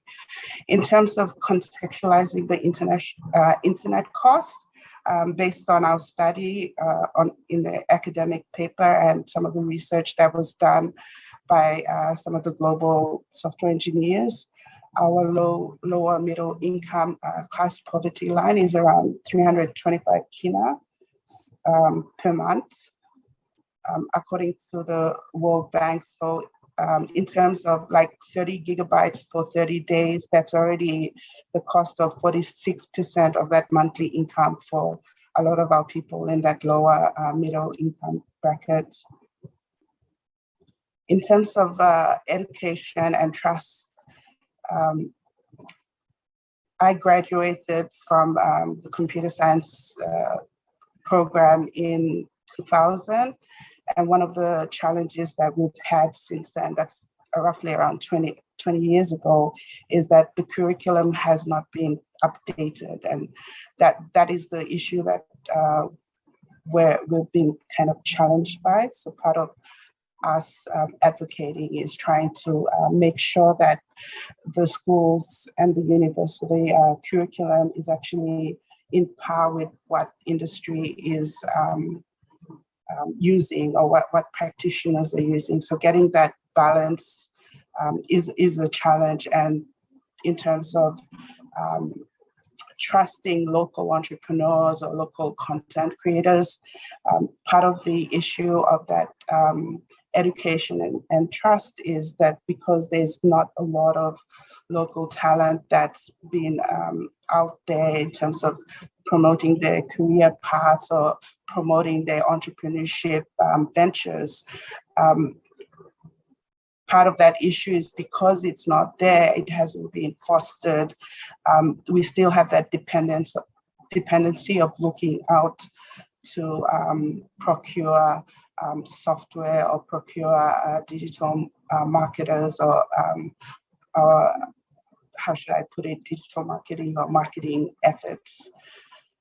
So that balance between education and trust is a really important bit. But despite these challenges, we see that there is an opportunity because there is a lot of talent out there in Papua New Guinea, and part of the opportunity that we see when it comes to the adoption of platforms or software in the country is that a lot of these products that are off the shelf need to be customized to our local settings. And some of those examples are in terms of our tax system. Some of the off-the-shelf products don't fit in our ecosystem, so a lot of customization has to be done. Also within government, so some of the opportunities that the cluster is part of is now going into MOU with our government in terms of the Department of ICT and looking at a clustering policy to help promote and foster local software developers, especially, and also content providers. Yeah, so that's in terms of education and trust and about promoting local software engineering. And I see that with the paper that we've published is that the opportunities are also similar with other small island nations, where software developers, if we have policies that promote local developers to provide local solutions, this also helps the entrepreneurs. And that's just another way of being inclusive, especially with COVID. When COVID hit our country, we found that a lot of SMEs were struggling, and because of our behaviors or practice to always purchase outside, sometimes it's those issues that when we're not investing in our local talent, the seriousness of these kind of threats tend to be much more harder on the local economy or the local entrepreneurs. And that's why it's important that we need to be inclusive in terms of our solutions and also our policies. So I also wanted to mention, while I have this opportunity, some of the technical developments that the cluster has also contributed to in terms of policy.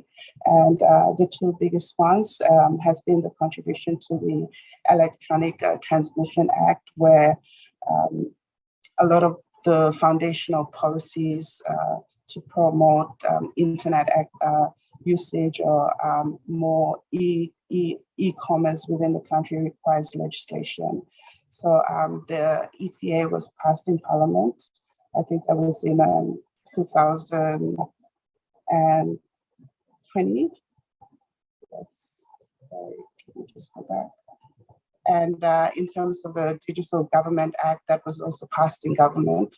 And what we're working on is to create that national cluster policy where we can be more inclusive with promoting local talent and developing our local ecosystem.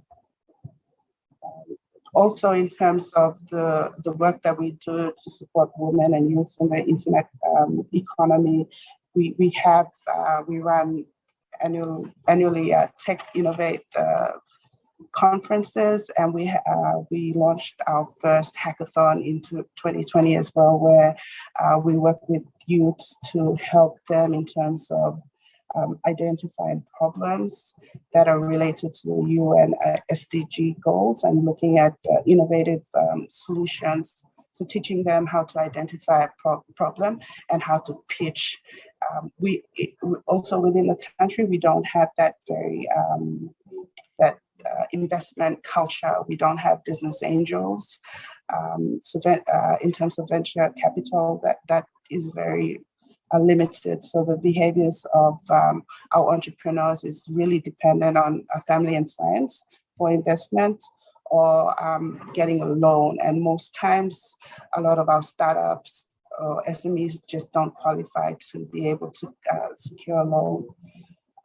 And the most recent initiative that we will be launching next week is the launch of our Define Business Skills program for women entrepreneurs.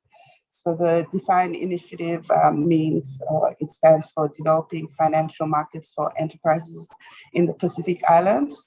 So the DEFINE initiative is a private sector collaboration between three core proponents. So that's our PNG Stock Exchange, the PNG Digital ICT Cluster, and Uncapped, which is a venture capital firm in Sydney, to help boost business skills in Papua New Guinea. So the Defined Skills program is actually funded by UNCDF under their Rapid Finance Facility project, and it's dedicated to supporting women entrepreneurs in PNG with business and financial and digital skills. So we're happy to start the launch next week. We're looking at training 300 women with the foundational skills in terms of financial literacy, business literacy, and digital literacy. And then we'll move into our intermediate and our advanced program to support or give a pathway to these women entrepreneurs to be able to grow their business. And that's something that we really need in the country. And we need a lot of investment in promoting local innovators and entrepreneurs as well. Thank you.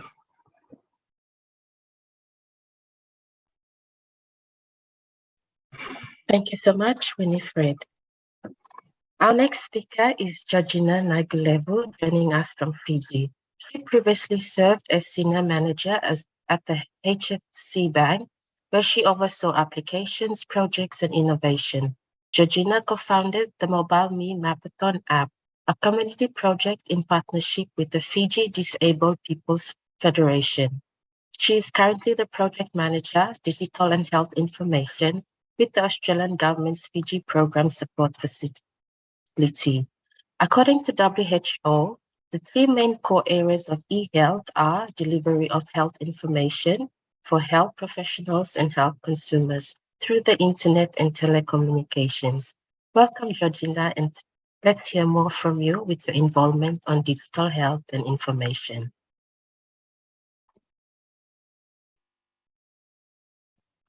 Good morning, everyone.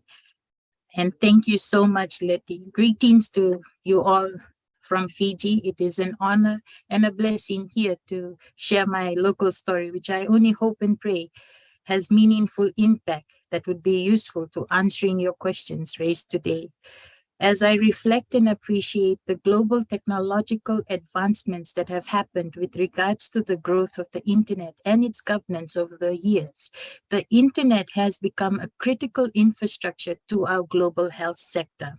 To put things into perspective of my story, during the 1940s in America, there was groundbreaking research in the facility of orthopedic medicine that was done by Dr. Ponseti, who had created a method that would become today the gold standard for the treatment of clubfoot.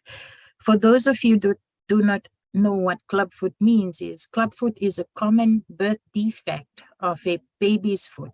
It is when one or both feet are twisted inward and pointing downward. Left untreated, clubfoot can lead to inability to walk, infection, and chronic pain. The Ponseti method is a great alternative to past painful clubfoot surgeries that decrease the patient's quality of life done in the past. As a newborn in Fiji during the 1980s, I have not one but two club feet and underwent the painful surgery from birth to primary school. As continuous treatment from different consulting doctors, where my parents had to take care of my medical record at that time, which were purely paper-based, carrying your discharge summaries and medical file record from place to place. The use of telephones was highly privileged and costly to get updates or referrals from health professionals that had us waiting in long queues was a norm. Hopefully, there are those of you in the audience that can relate to my story during those pre-internet days.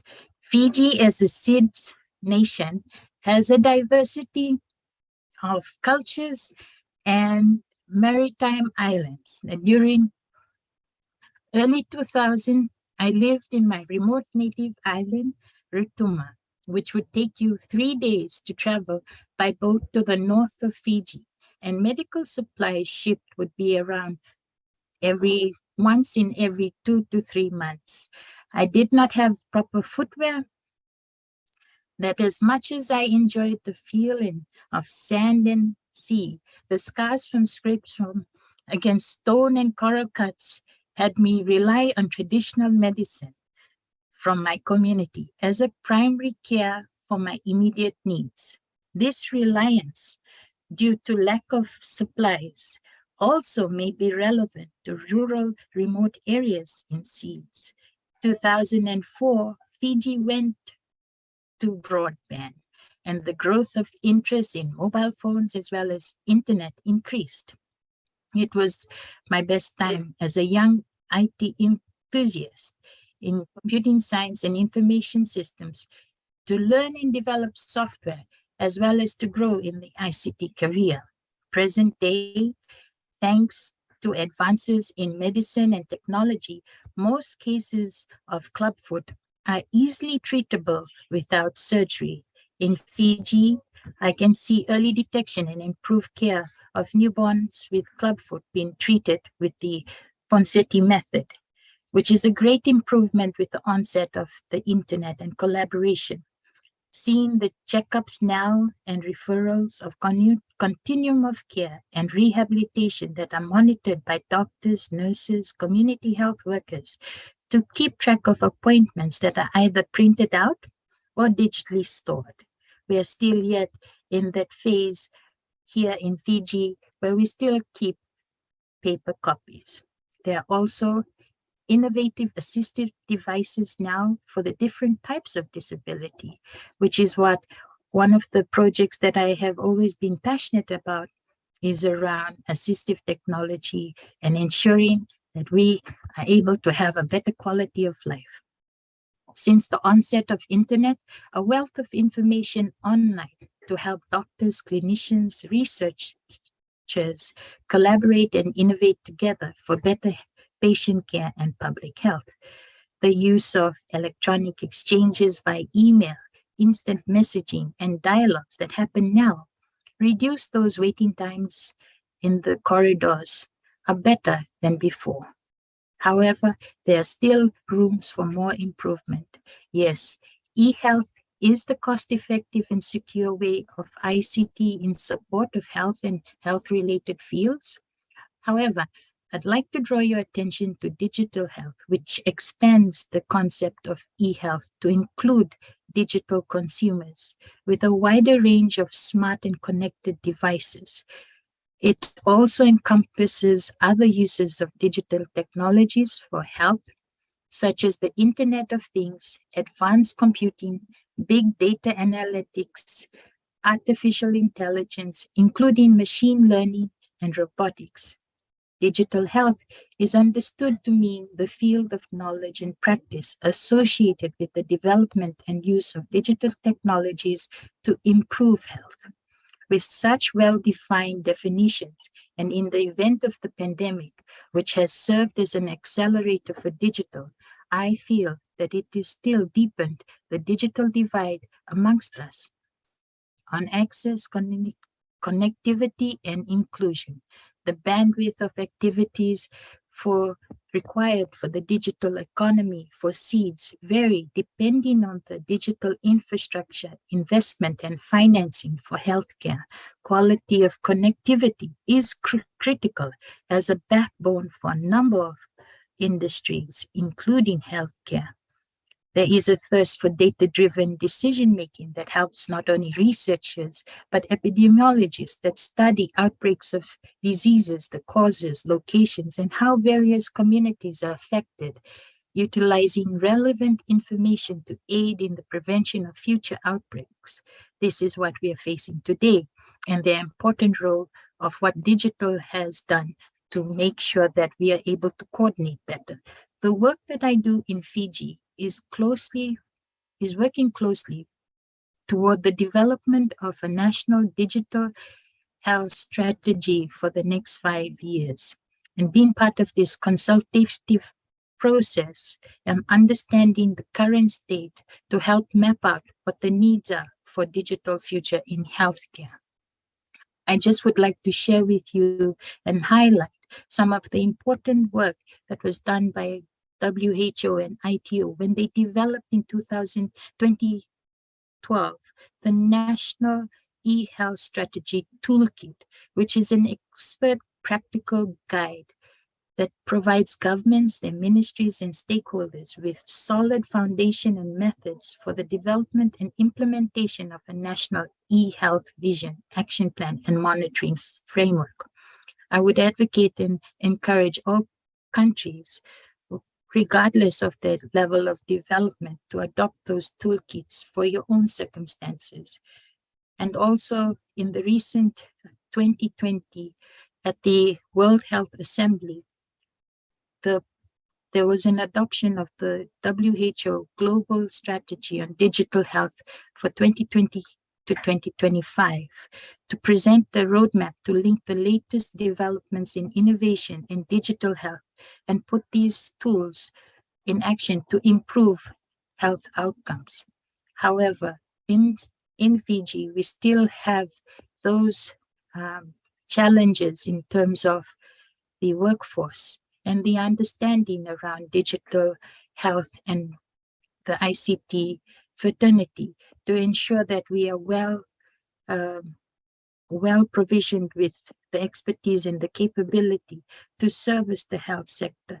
The health sector comes with it a lot of different complexities, and majority of it is around health and the life.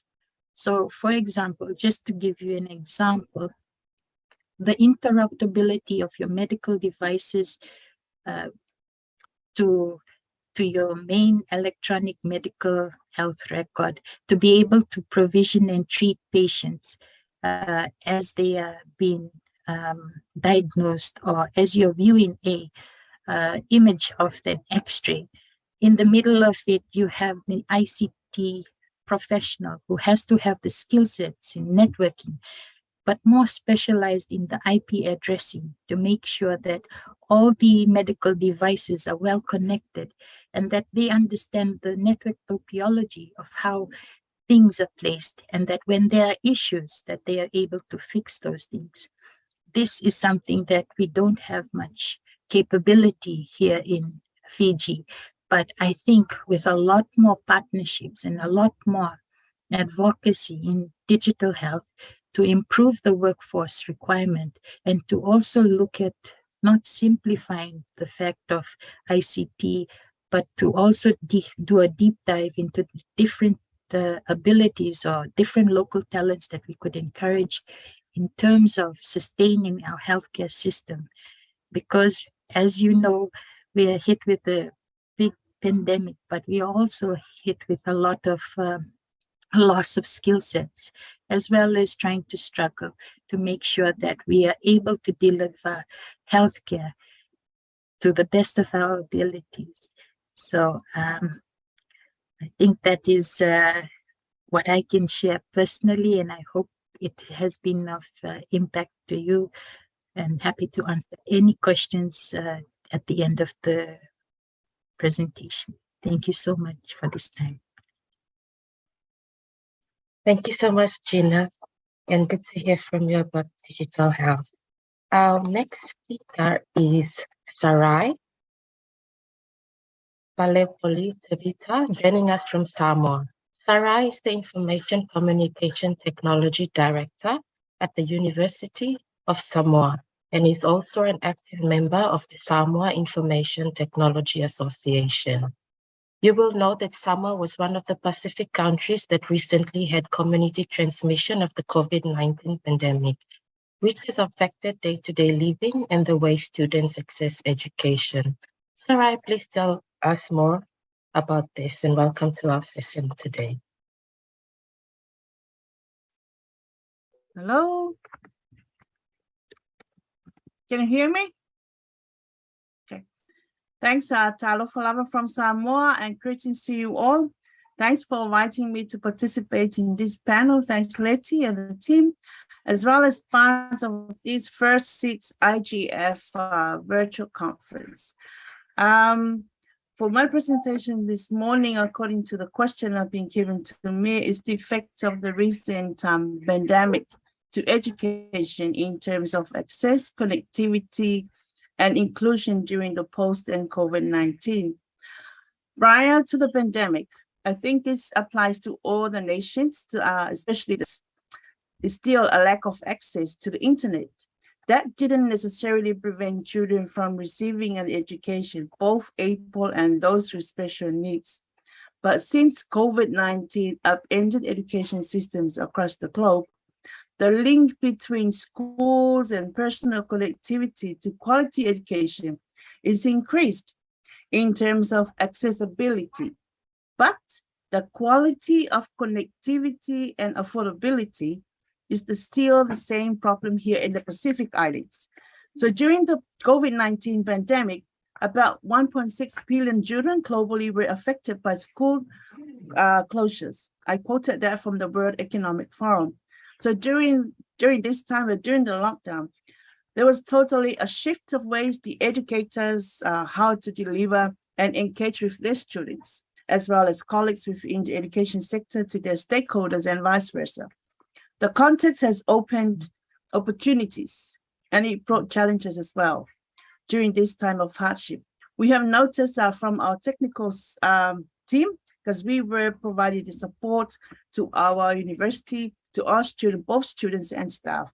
So we noticed that some students and parents and educators, those who access to digital connectivity, achieved their agenda wherever and whenever they are, if it's possible. Unfortunately, there are many, many students, parents, and educators who couldn't access the digital tools needed, or the connectivity wasn't able to sustain their learning, are now at risk of being left further behind without COVID-19 compounding the divide.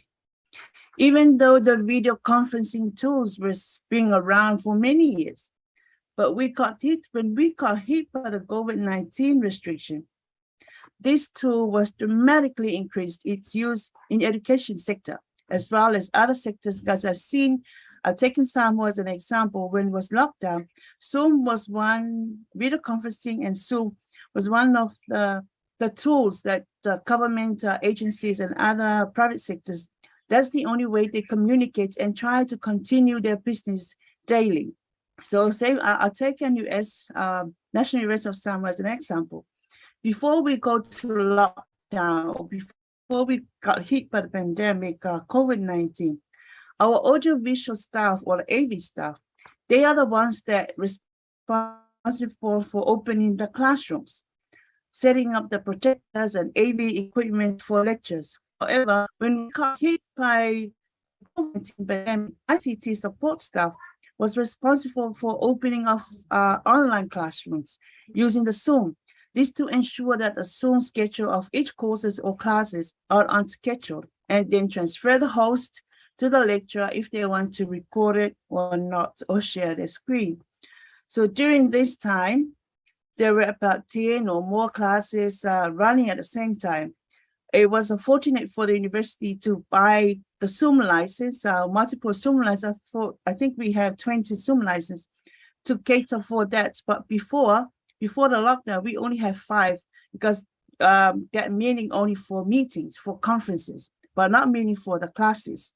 So it was fortunate that this pandemic hit us globally. So it gives us benefits, opportunities to grow in terms of engaging and use of the ICT, but also we bear in mind that there are challenges come with this technology. Just to add on that, because that covers the education sector as well, we have the TVET of those providing the technical vocational training courses. Those are the ones that face lots of problems because they don't access to any learning management system or any learning platform. Like the university, we use the Moodle, the learning management system, to continue to deliver the courses and engage with the students. Before we both use we use the hybrid. But when it comes to lockdown, it was a fully online. So the university and the staff were pushed to move all the courses online so that they can access from outside of the campus. So it's the opportunity that gives with this lockdown, and maybe there's another pandemic, is an opportunity for people to reconsider their priorities, especially different sectors because of their nature. Their priorities, the internet was an enabler for them to continue business. It's the same as education. Without the internet at this time of the pandemic, we couldn't continue our, deliver the teaching that's supposed to be delivered in the classroom. Because what we did, we tried to use the timetable when they go into the classrooms to be transferred into the online. So it was a busy time for the IT people to provide that support. So it's another way for us, the management as well, in any education sector, in any education setup, to reconsider prioritizing of the way they deliver the teaching, the way they deliver their learning. So with the internet available, it's a must for all, especially with any sectors. The telcos as well, they need to play their part as well. The collaboration between the education sectors and the providers, our stakeholders, the parents as well, because they are the ones supporting the students, providing what is needed for the students to access. Because digitally, there is a record of students being left out because they don't access to the proper or the appropriate digital device to access the courses. So that's one of the main problems, is the device that the students access is the problem to access the courses available. What I meant is that some students, they only have cell phones or smartphones, but they can't type their assignments, they can't type their work. That's different from a person with the computer. So that's will have more advantage than those who only access that through the cell phone. But in general, I think the other hand, those who don't have access to the internet those are disadvantaged ones. However, the university and the education sectors, they were trying their best to use other forms. So they used their group chat, their chat groups. They're still using FP messengers to push through the message so that to continue learning from home. But there is a contribution to the economy. We've been noticed that procurement of the internet data, it went up by households because that's the main way of accessibility is the internet data using the SIM cards. For our students and even our people as well to continue the engagement. And also the increase of procurement of proper equipment. For example, a proper software, we need to update it ours. Even the server side, we need to be on top of updating the batches remotely because that's the time when we lock down. So everything has to work remotely. We also consider the security of our servers that we provided. We only give out the VPN to the relevant and authorized staff. So all this work being done remotely needs to be reconsidered, the reprioritization of work within any organization, same as education. So just to add on how we mitigate those problems we face is we rearrange our priorities from the classroom to the online, because no one figured out that there's a pandemic and a long term of lockdown. So everything has to change. We changed the policies, we reshuffled our procedures, the plans, and also the involvement of stakeholders. We collaborate and engage with them so that we can sing the same song. Even though that we want this to move forward, but if we don't bring in the parents of the students, even the community and even the lecturers as well, so that they're familiar with the technology we're using. So if we can't move forward. So the other problem is the digital illiterate of our people, especially here in the SIDS, because of their accessibility to these devices and to the technology. And there's a limited awareness of how to use it. That's the other problem that imposes them to access this technology. Lately, the education sector just approved this education sector strategic framework that addresses the 4 capabilities that education is moving towards to.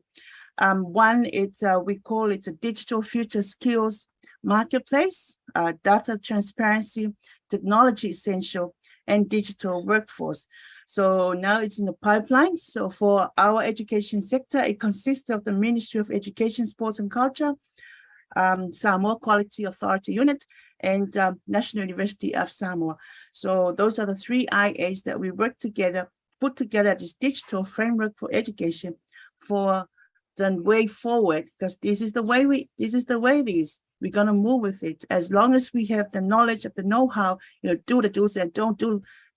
So I think that's it's the way to go. So we need to evolve both people and technology to get that fair idea, and we sail along what we have, but with understanding and aware of what the internet can do better for our living. I think I'll stop here, Leti, and I can answer any questions. Thank you.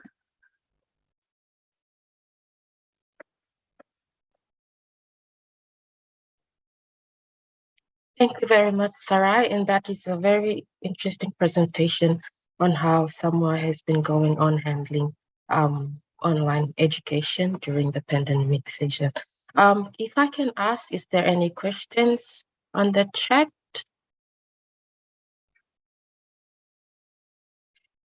Otherwise, I'm opening the session for question and answer. If anyone has any questions for the panelists, you are welcome to share this with us.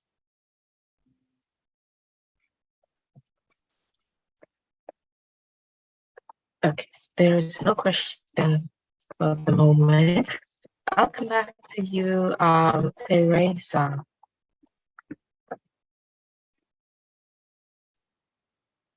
You called on me, Letitia? Yes, did I get it right? Yes. I guess I was calling on you. You've encouraged SID representatives to start nominating for new MAG members. You also mentioned that there were no representatives from SIDS in the policy level, which is not at the policy level.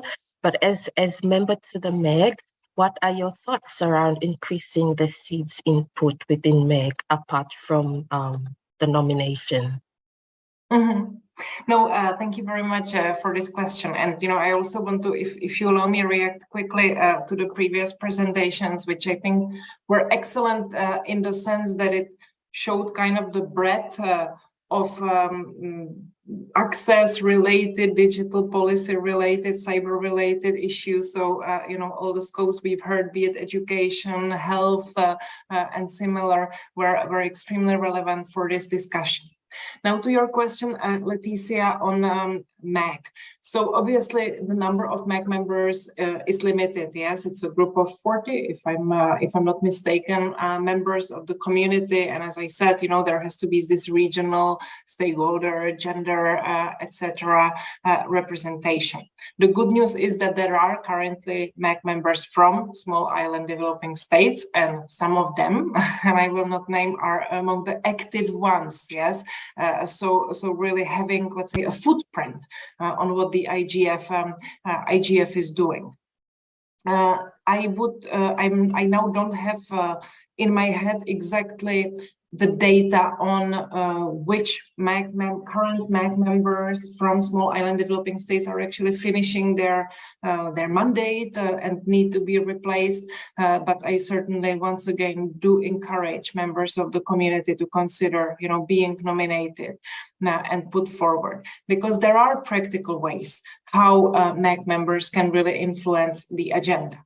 Yeah, so if I just talk a little bit about some elements that could really leave a mark for small island developing states. MEC members help decide what will be the main themes, what will basically be the focus. MEC members decide on or help shape the criteria for selection of workshops and to what extent they are in line with the themes.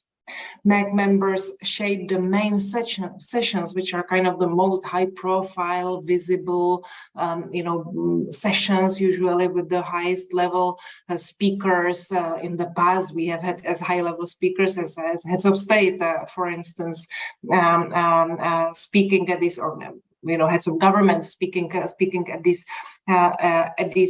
main sessions. Yes, so this would be really a good way how MEC members, if active, can really shape and bring more attention to the very specific needs and perspectives of small island developing states. Now, your question was also on the IGF leadership panel that was just announced a few days ago, where I said that there was no representative from a small island developing states, but really this is a very small group. It is also the first formation of this leadership panel. It is unclear at this stage whether it will kick off and really feel the potential that many are kind of hoping for or expecting, meaning that it will also elevate the importance of the Internet Governance Forum among global policy makers. So that remains to be seen, yes, but it doesn't mean that if we don't have a SIDS representative in the IGF leadership panel, that the SIDS don't have opportunities how to really impact. And once again, I said it at the beginning, the fact that there is a SIDS IGF is also a step in excellent direction. Thank you so much, Tevita.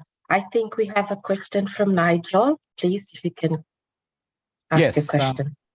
Thank you very much, Letitia. Nigel Cassimire from CTU. Mine is not very specific to the presentations that have been put forward in this session. It's more of a general cultural question as regards the Pacific Islanders and certainly in ICT. The majority of the persons we've had presenting, and even with whom we worked in the organizing committee and preparatory work for this IGF, were women. And I'm wondering if that is representative of the ICT sector in the Pacific region or not, or if it was just coincidental.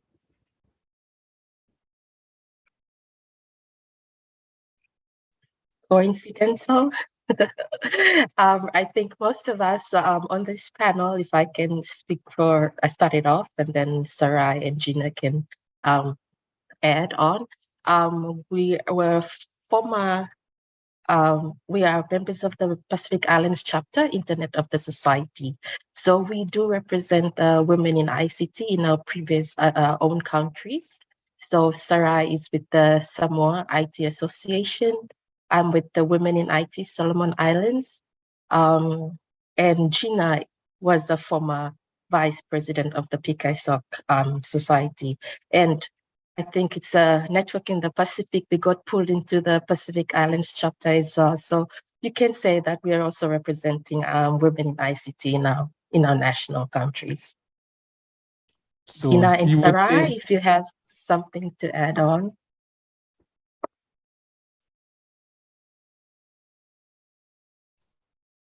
Yeah, thank you. Yeah, just to add on what Leti said, we are here for the Pacific chapter, Internet chapter, and for Samoa, we have few women in ICT, and that is one of our, our challenge, not really a challenge, because they all took computing courses when they were in secondary school, in UBY or the foundation. So when they step out of education and go to the workforce, that's where when we see that some women that goes to the administration side, those fields, but limited on the technical side. But still, there are women out there that still pursuing with the ICT field, which is myself was one of the, I was the youngest in those days when I joined the Samoa IT Association back in the 2002, I think. I forgot now. It's more than 20 years in the service. So, excuse me. So, and I joined, there were only 2 or 3 women. So we tried, well, for now we have 20. We have 20 in the Samoa IT Association. And yes, I'm really proud of what we've gone so far. And we also have been involving with the World Wide Web Foundation Pacific Scorecard. We used that here in Samoa, identified why the little number of women in the ICT field. There is no barrier in terms of accessibility. It's just that there's a lot of factors affecting or impacting the culture and the social factors. Those are the ones that, that, but not really technically say that women can't take this ICT field. So that's my 2 cents to this discussion. Thank you. That's correct, Sarai. There are very few of us ICT women in the Pacific Islands. So one of the activities that women in IT Solomon Islands are pursuing as well is awareness and advocating ICT to the younger generation. And I think this is the same for Tonga women in ICT, to try and convince them and try and get them to come down the path of IT, showing them what are the opportunities out there, the career paths, and try to pull them into this ICT world. Because as Sarai said, there's not many of us in the ICT field. Georgina, if you want to say something. And even fewer for women with disability in the ICT field coming from Fiji. I know that I'm currently the only lady who has been an IT manager and a software developer for the country at the moment. But just trying to also see that we're leveraging off the strength of each of the women in the Pacific. It's the interest that we've seen in each other. And I think under the Pacific Islands chapter, it's just learning and trying to leverage and lift each other up to sort of get our groups going.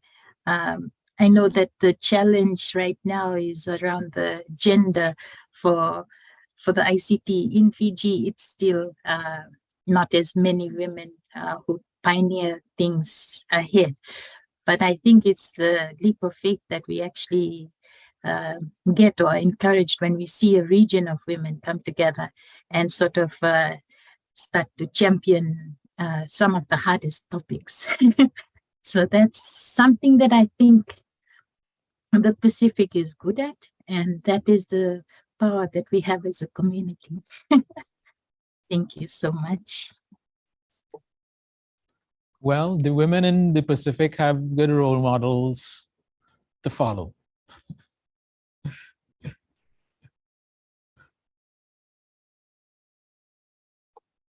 Thank you, Nigel. Is there any more questions in the chat group?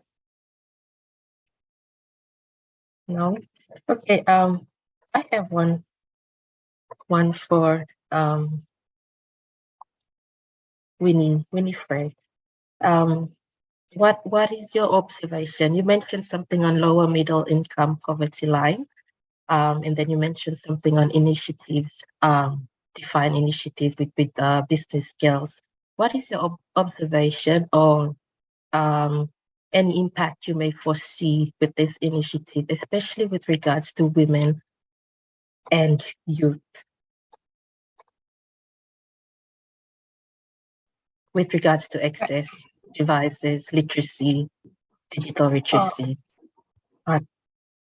that will be rolled out. Okay, so Maybe I'll just start off in terms of Nigel's question, in terms of women in STEM, especially in the PNG economy. It's still underrepresented in formal employment.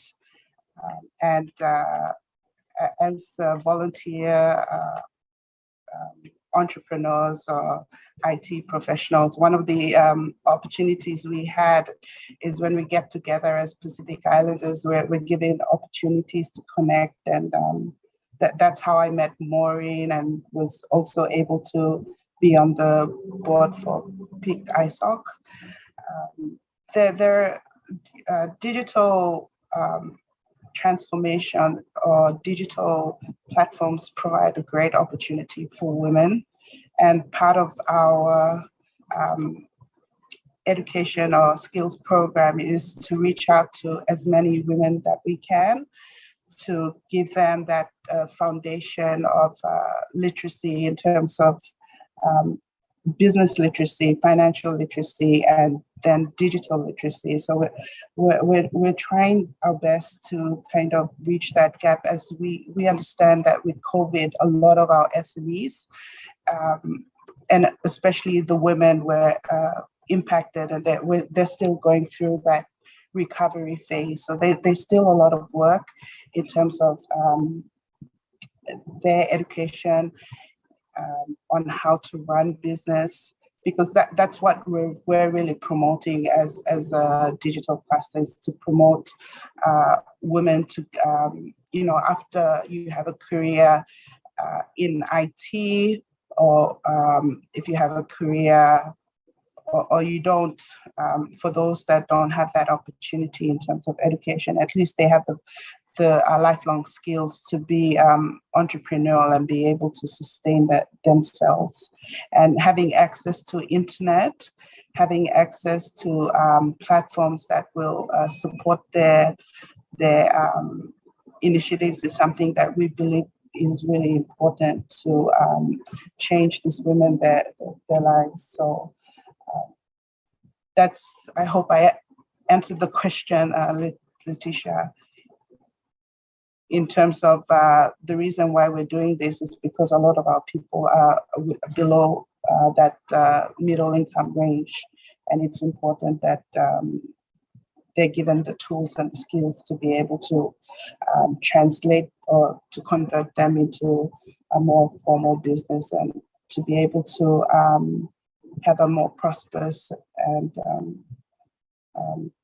kind of lifestyle, especially now that we're in the 22nd century, and being a very agriculture-dominated country, it's just giving these people the tools and, as I said, the platforms to be able to access information, not only information, but access investors so that they can be able to do what they need to do. Thanks, Letitia. Thank you so much, Winifred, for that. I think there was a question that from Colonel Lake asked, how large are the women in ICT groups that you are a member of?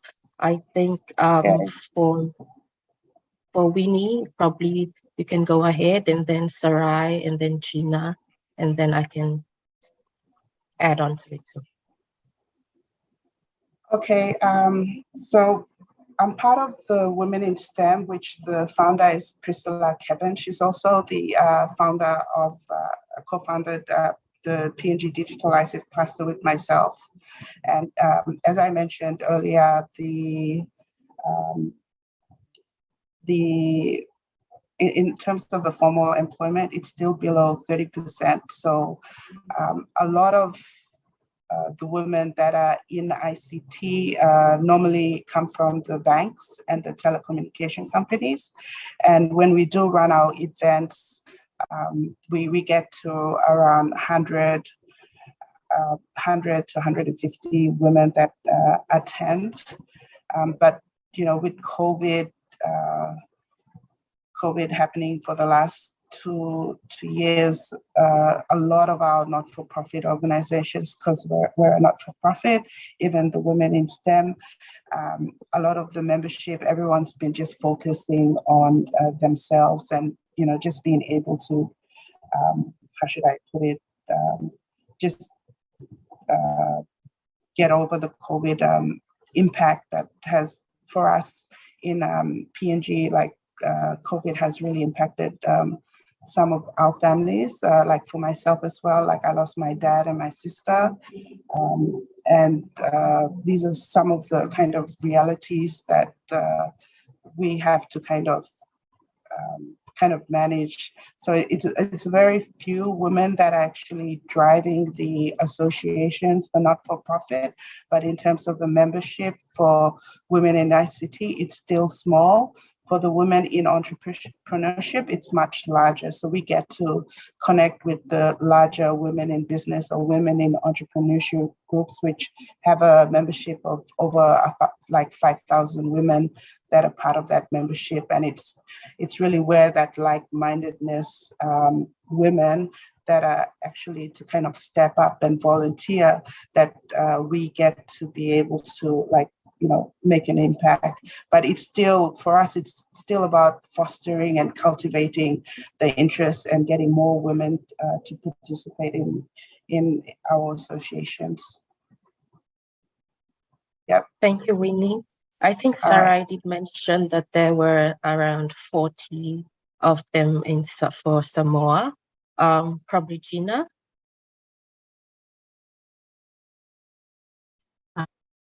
I'm actually part of about 5 different women groups that are affiliated with ICT, mainly because for the women that I have in ICT and mainly across the financial and banking sector as well as government, but we formally meet up, and that is just only a handful of women. That really is rare. Also, I'm part of the Innovation for Change, and there we advocate as well with the Global South, just looking towards innovation for civil societies and making sure that we use tech. So that is even smaller, and but the biggest one, I guess, is PISOC, and the advantages of joining the PISOC at a regional level is that you get to interact with a lot more people and share experiences across the region on the challenges as well. So I guess in a nutshell, Fiji has a lot of different individual groups, and also another group that I am part of as well is around entrepreneurship. So that's something that we still have yet to see pick up in terms of digital entrepreneurship. But as you scatter around, you also have the women in cyber that is only even on you can count it on your hand. But what I hope to see as part of the digital health sector, we do have a Pacific information network, and the women that I work with are around 20 ladies around data analytics. So it's surprising that you see a lot more data analytics, whether it's in banking or finance or in the health sector. It's around data management. So I find that I meet more women in ICT around that sector than I do in the engineering sector for networking and networking or connectivity or IP addresses and telecom. But there are women in those sectors as well. So I guess, like the sharing across different groups is key, but mainly what I find with the women that lead a lot of the activities in ICT in Fiji are the ones that actually go out and take those opportunities to foster that. So I hope to see a better number come out from Fiji soon. But if it isn't, I guess this is where we come together and push that somehow. But thank you. Thank you, Gina. I think for the women in Solomon Islands, there's like around 40 to 50 members in the association. Most of them are, some of them are students who have an interest in IT, so they've registered to be part of the association. But as you can see, most of these women, I think it's part of inclusivity as well, inclusive. They have access to the internet as well in various places they have. You can see that we are all volunteering our time on the board in our small groups as well. And then with the board, we are also in TKSOC board. It's an informal network where you know someone, you pull them across, get them to do the job as volunteers as well. And then that has also led to the first regional hackathon that PKSOC has hosted for the Pacific region just recently in October. And Samoa was the winner for that hackathon. And I see Sarai has put up a hand. Sarai, if you can add on. Yeah, thanks, Letitia. Just to add on and comment on and concur what Georgina said, and really, yes, there are lots of women in ICT in other areas, but not really technically in the networking and addressing the numbers.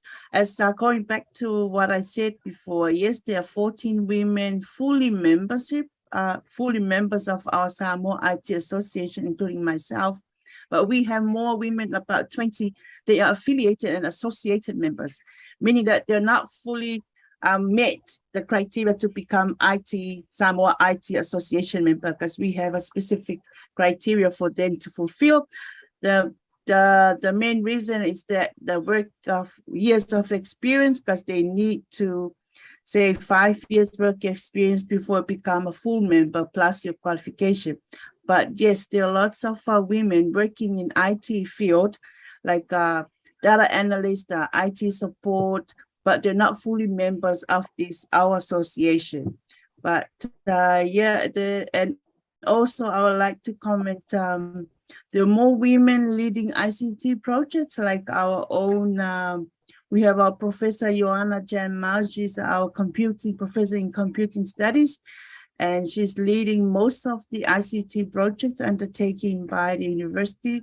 So she led most of our projects and also affiliated us with the UNDP. Recently, NUS worked with UNDP to launch the digital library, and that's the first initiative that the government gave to the National University to implement it.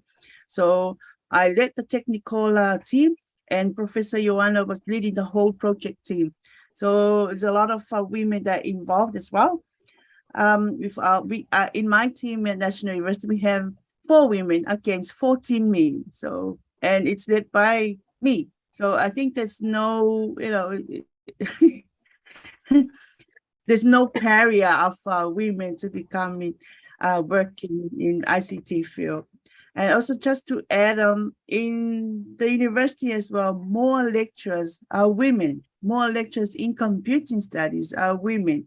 And I work closely with them because we provide the technical support for them. That's my 2 cents, Letty, on this matter. Thank you. Thank you, Sarah. And I have Teresa. Yes, thank you. Just maybe also to mention, it's great to hear about the initiatives locally. And the GFC is also looking at how are women from small developing countries represented in global negotiations on digital policy, internet governance, and similar. And for that, we have the it's called Women in International Security and Cyberspace Fellowship Program, which, for instance, takes females, ladies from underrepresented countries in negotiations such as the United Nations Open-Ended Working Group and similar, and brings them there and prepares very tailored activities to participate in these programs. We will actually be leading these efforts from the Pacific. So I do hope that this will also bring much more opportunities for women from Pacific Island states to go international and represent their countries in global fora. Thank you so much, Teresa. I think we're almost about finished. So I'll just go around the panelists and just ask you to say your last few words of advice. So if you have any last comments to say before we wrap up. So I'll start with Teresa. Well, thank you very much, Letitia. You've done an excellent job, and my wish maybe for this session is that we meet in a year's time at another SIDS-IGF and can discuss about the progress made. Thank you. Thank you so much, Winifred, please.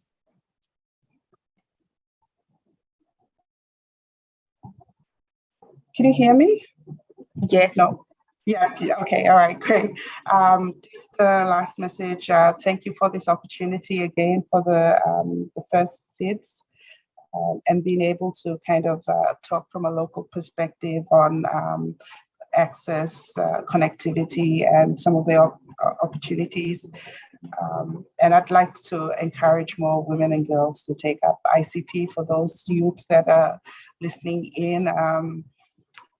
For the last 20 years, I've really enjoyed being in the industry, and every 5 years the technology changes. So I think it's something that is always changing, and you always keep yourself relevant. So always stay curious. I think that's something that I'd like to leave with our youths, is always be curious. The internet is there. There's so much opportunities that you can learn from and create things for yourself as well. Thank you. Thank you, Winnie. Georgina?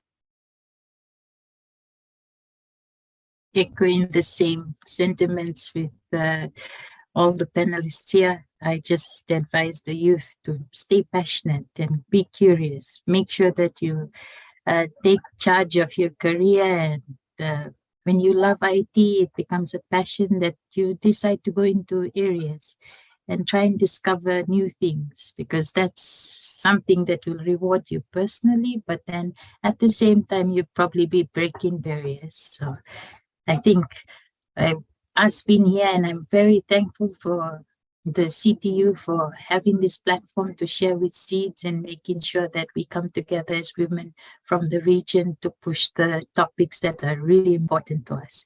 And on that note, I think just advocating for partnerships with you all. If you have any thoughts or any suggestions towards digital health and how we can strengthen that area as well, I'm looking forward to it and welcoming you with open arms. And if you're ever in Fiji, please come by for a visit. Take care. Thank you, Gina. Sarai. Thanks, Letitia. As our main topic for today is connectivity and access. So we need more than connectivity. So we need more collaboration, because that is more crucial between government and private sector. And then we create holistic strategies to overcome all these barriers, especially with the school connectivity. So digital inclusion is also about more than just access. So connectivity is not only accessible, but it's also affordable. And that is our main goal every day, us as ICT supporting the education sector, both lecturers, students, and even the stakeholders. So that's at the back of our mind. It has to be accessible, it has to be available, has to be secure and affordable. So more collaboration, I'd like to see more this in the future, and I want other women in the Pacific to come and share their stories like we did today. And they have probably they have different stories and different experience that that enlighten some of us here.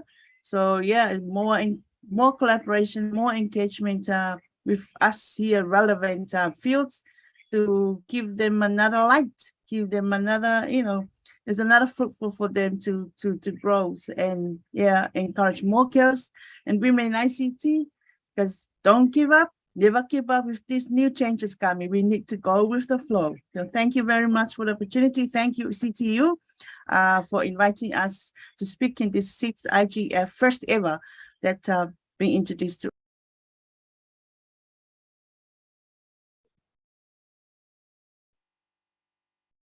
Thank you, Sarai. Okay, so the key takeaways from today's session for me was capacity building, encouraging more girls, youth to build skill sets within our SIDS region, parents to also look at prioritizing children's online education, and involving stakeholders on the use of devices to access education. This involves both people and technology, and advocating for inclusivity. And as we also heard from previous sessions from Riad, connectivity is crucial for economic development, access of information, opportunities, and service delivery. As in my opening statement, universal and meaningful connectivity is defined as the possibility for everyone to enjoy a safe, satisfying, enriching, productive, and affordable online experience. A big thank you to these wonderful panelists. Thank you to the Caribbean IGF, and thank you to the CTU team for facilitating and hosting this first SIDS-IGF, where we can come, share, and learn from each other on internet governance priorities for ICT-driven development. Thank you, Tomas. I'll now hand it back to Anna. Thank you.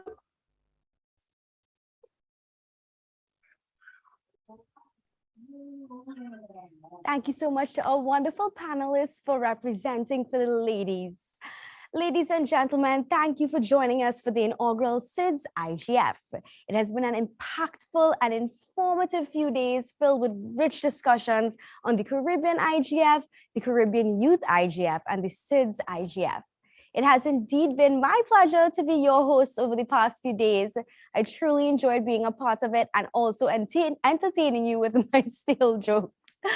I'd like to especially thank the CTU for having me. I'm DJ Anna, and I will now like to invite Mr. Nigel Cassimire of the CTU and Letitia Masaea from Fiji to wrap up and deliver some closing remarks. Thank you guys so much. Coming back to you. Yes, thank you, Anna. On behalf of the CTU, I'd just like to give a few impressions of, how I felt things went. I'm also speaking on behalf of the Secretary General, Mr. Rodney Taylor, who could not be with us here today. But definitely what we sought to do from the outset was, in terms of the CIGF itself, and also because of its collaboration with this new first SIDS-IGF, we sought to bring a more youthful look and energy to the proceedings. Not just graybeards talking technical and very important stuff.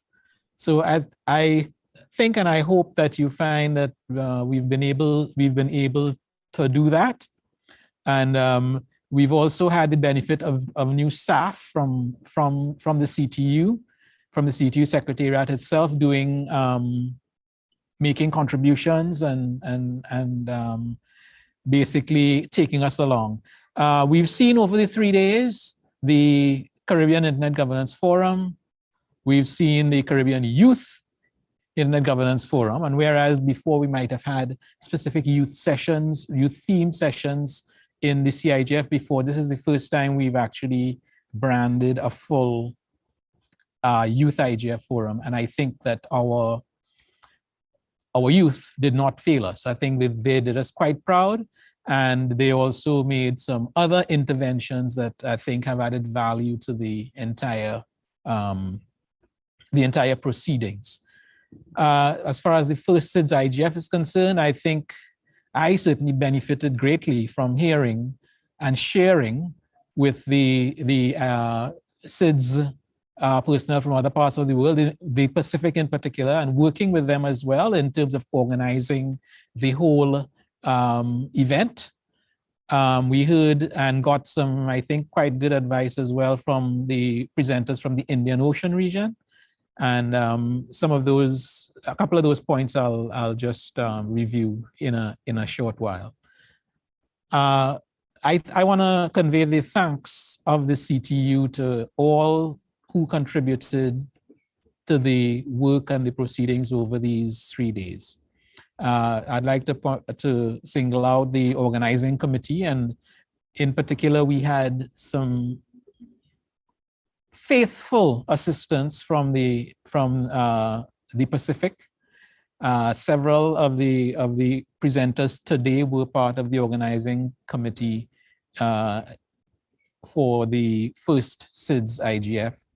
All the panelists, and we had panelists from the Caribbean, we had panelists from the Americas, from Europe, from the Indian Ocean region, from Asia, from the Pacific, of course, and from even Australia today. We also say thanks to our partners who helped us in different ways to put together the whole program, including all the Caribbean internet organizations. We tend to call them like the usual suspects, the ICANN, ARIN, LACNIC, and ISOC. The Caribbean representatives are frequent and valued partners of the CTU. The ITU and the TTMAG, the Trinidad and Tobago Multi-Stakeholder Advisory Group. Again, a special thanks to our youth participants, and I cannot forget my CTU production team, all our staff and organizers, logistics, and Karen, and all the AV team who have kept us going in this studio and organizing all the AV associated with it. A few points that I would take away from all that has happened. I think, and a few points, a few takeaways and follow-ups for us at the CTU Secretariat. One is in terms of, and this is from the CIGF, in terms of revitalizing our online forum. We have a facility on the CTU website whereby we can manage online discussion forum, and our intention is to utilize that facility to progress the work associated with updating the Caribbean Internet Governance Policy Framework. We've invited persons to register, and we have had some persons register, and we will take the responsibility of ensuring that your registration is not in vain, essentially, by making sure that there is good, interesting stuff going on that website. Other takeaways, I mean, content or content development has been one of the priority areas for us in the Caribbean. But I think we learned a little bit more from your experience, Anna, and with respect to trying to monetize the content that you produce. And coming out of that, I think, is some follow-up actions for us to pursue with the policymakers at the various levels, whether it's governmental or corporate, to see what we can do that might open doors for Caribbean content creators to basically make a living, which is what we really want to do, and get Caribbean content more out on the internet. So there is definitely a role for CTU in facilitating solutions to those obstacles. This was, I think, the minister from Tuvalu or Vanuatu, I think it was Vanuatu, who mentioned their it could be, I don't recall exactly,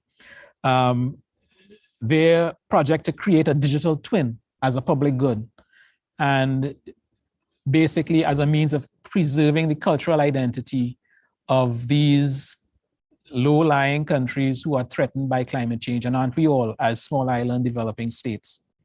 So that I take in the realm of digital content creation again, and local content creation, and but that one is with a specific purpose in mind. What else we learned from the SIDS-IGF is that we should work to leverage the SIDS-IGF, these initial linkages that we've made, basically to enhance the engagement and sharing among the SIDS. So we each have our own expertise and experiences, and the fact that we can share those, I think we'll find certain things that maybe are transferable from one SIDS to the other. And such solutions, I think, could be of common benefit. We'll be searching for opportunities as well to coordinate advocacy for SIDS concerning access, connectivity, and inclusion, which was the subject of this last panel. And we heard some personal testimonies as regards the benefits to lives that such access and inclusion could have. Our, one of our keynote speakers this afternoon highlighted the various challenges associated with access and inclusion in SIDS, not least of which is affordability. So I think he gave us some very good advice that we should pool our advocacy resources or coordinate our advocacy as SIDS in the global fora. And we have opportunities to do so, as we heard yesterday from the UN envoy, who mentioned that they're working on this global digital compact, and they are requesting inputs from across the globe. And there's an opportunity for SIDS to make their specific interests known and taken account of in the creation of this global digital compact.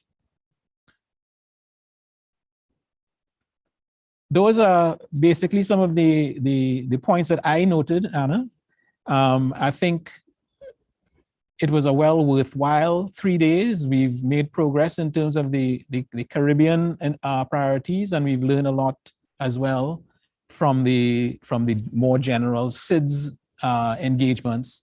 And I hope that the other participants from other parts of the world would feel the same way. So I don't know if we could get some final impressions as well from the Pacific, from Letitia? Yes, definitely. Thank you so much, Mr. Cassimire.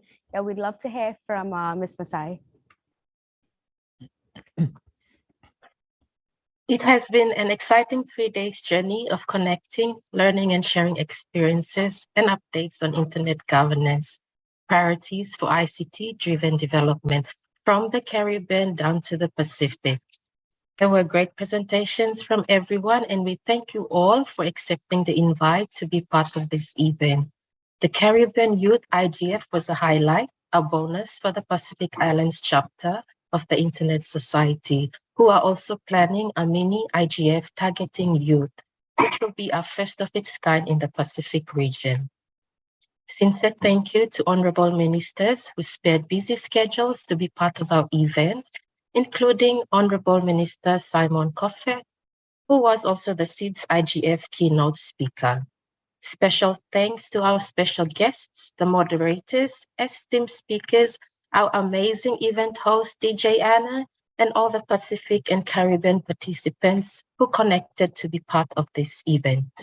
We'd also like to acknowledge the sponsors of this event. Thank you so much for seeing the importance of hosting such events.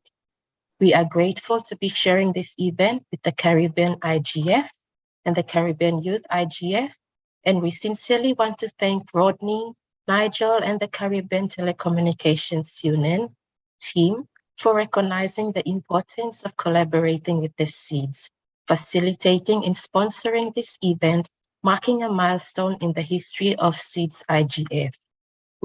We are extending our invitation to you and the team to our Pacific IGF event next year. We thank you for having us this year, and we wish you all the best in your future endeavors and plans in addressing internet governance, issues, and priorities. Let's keep collaborating and stay connected. Thank you. Over to you, Anna. Wow, what a wonderful 3 days it has been. But before you go, we invite you to register for the CTU ICT Week 2022. It's happening in the Bahamas, and it's actually going to be happening from the 5th to the 9th of September. All you have to do is visit the website www.ctu.int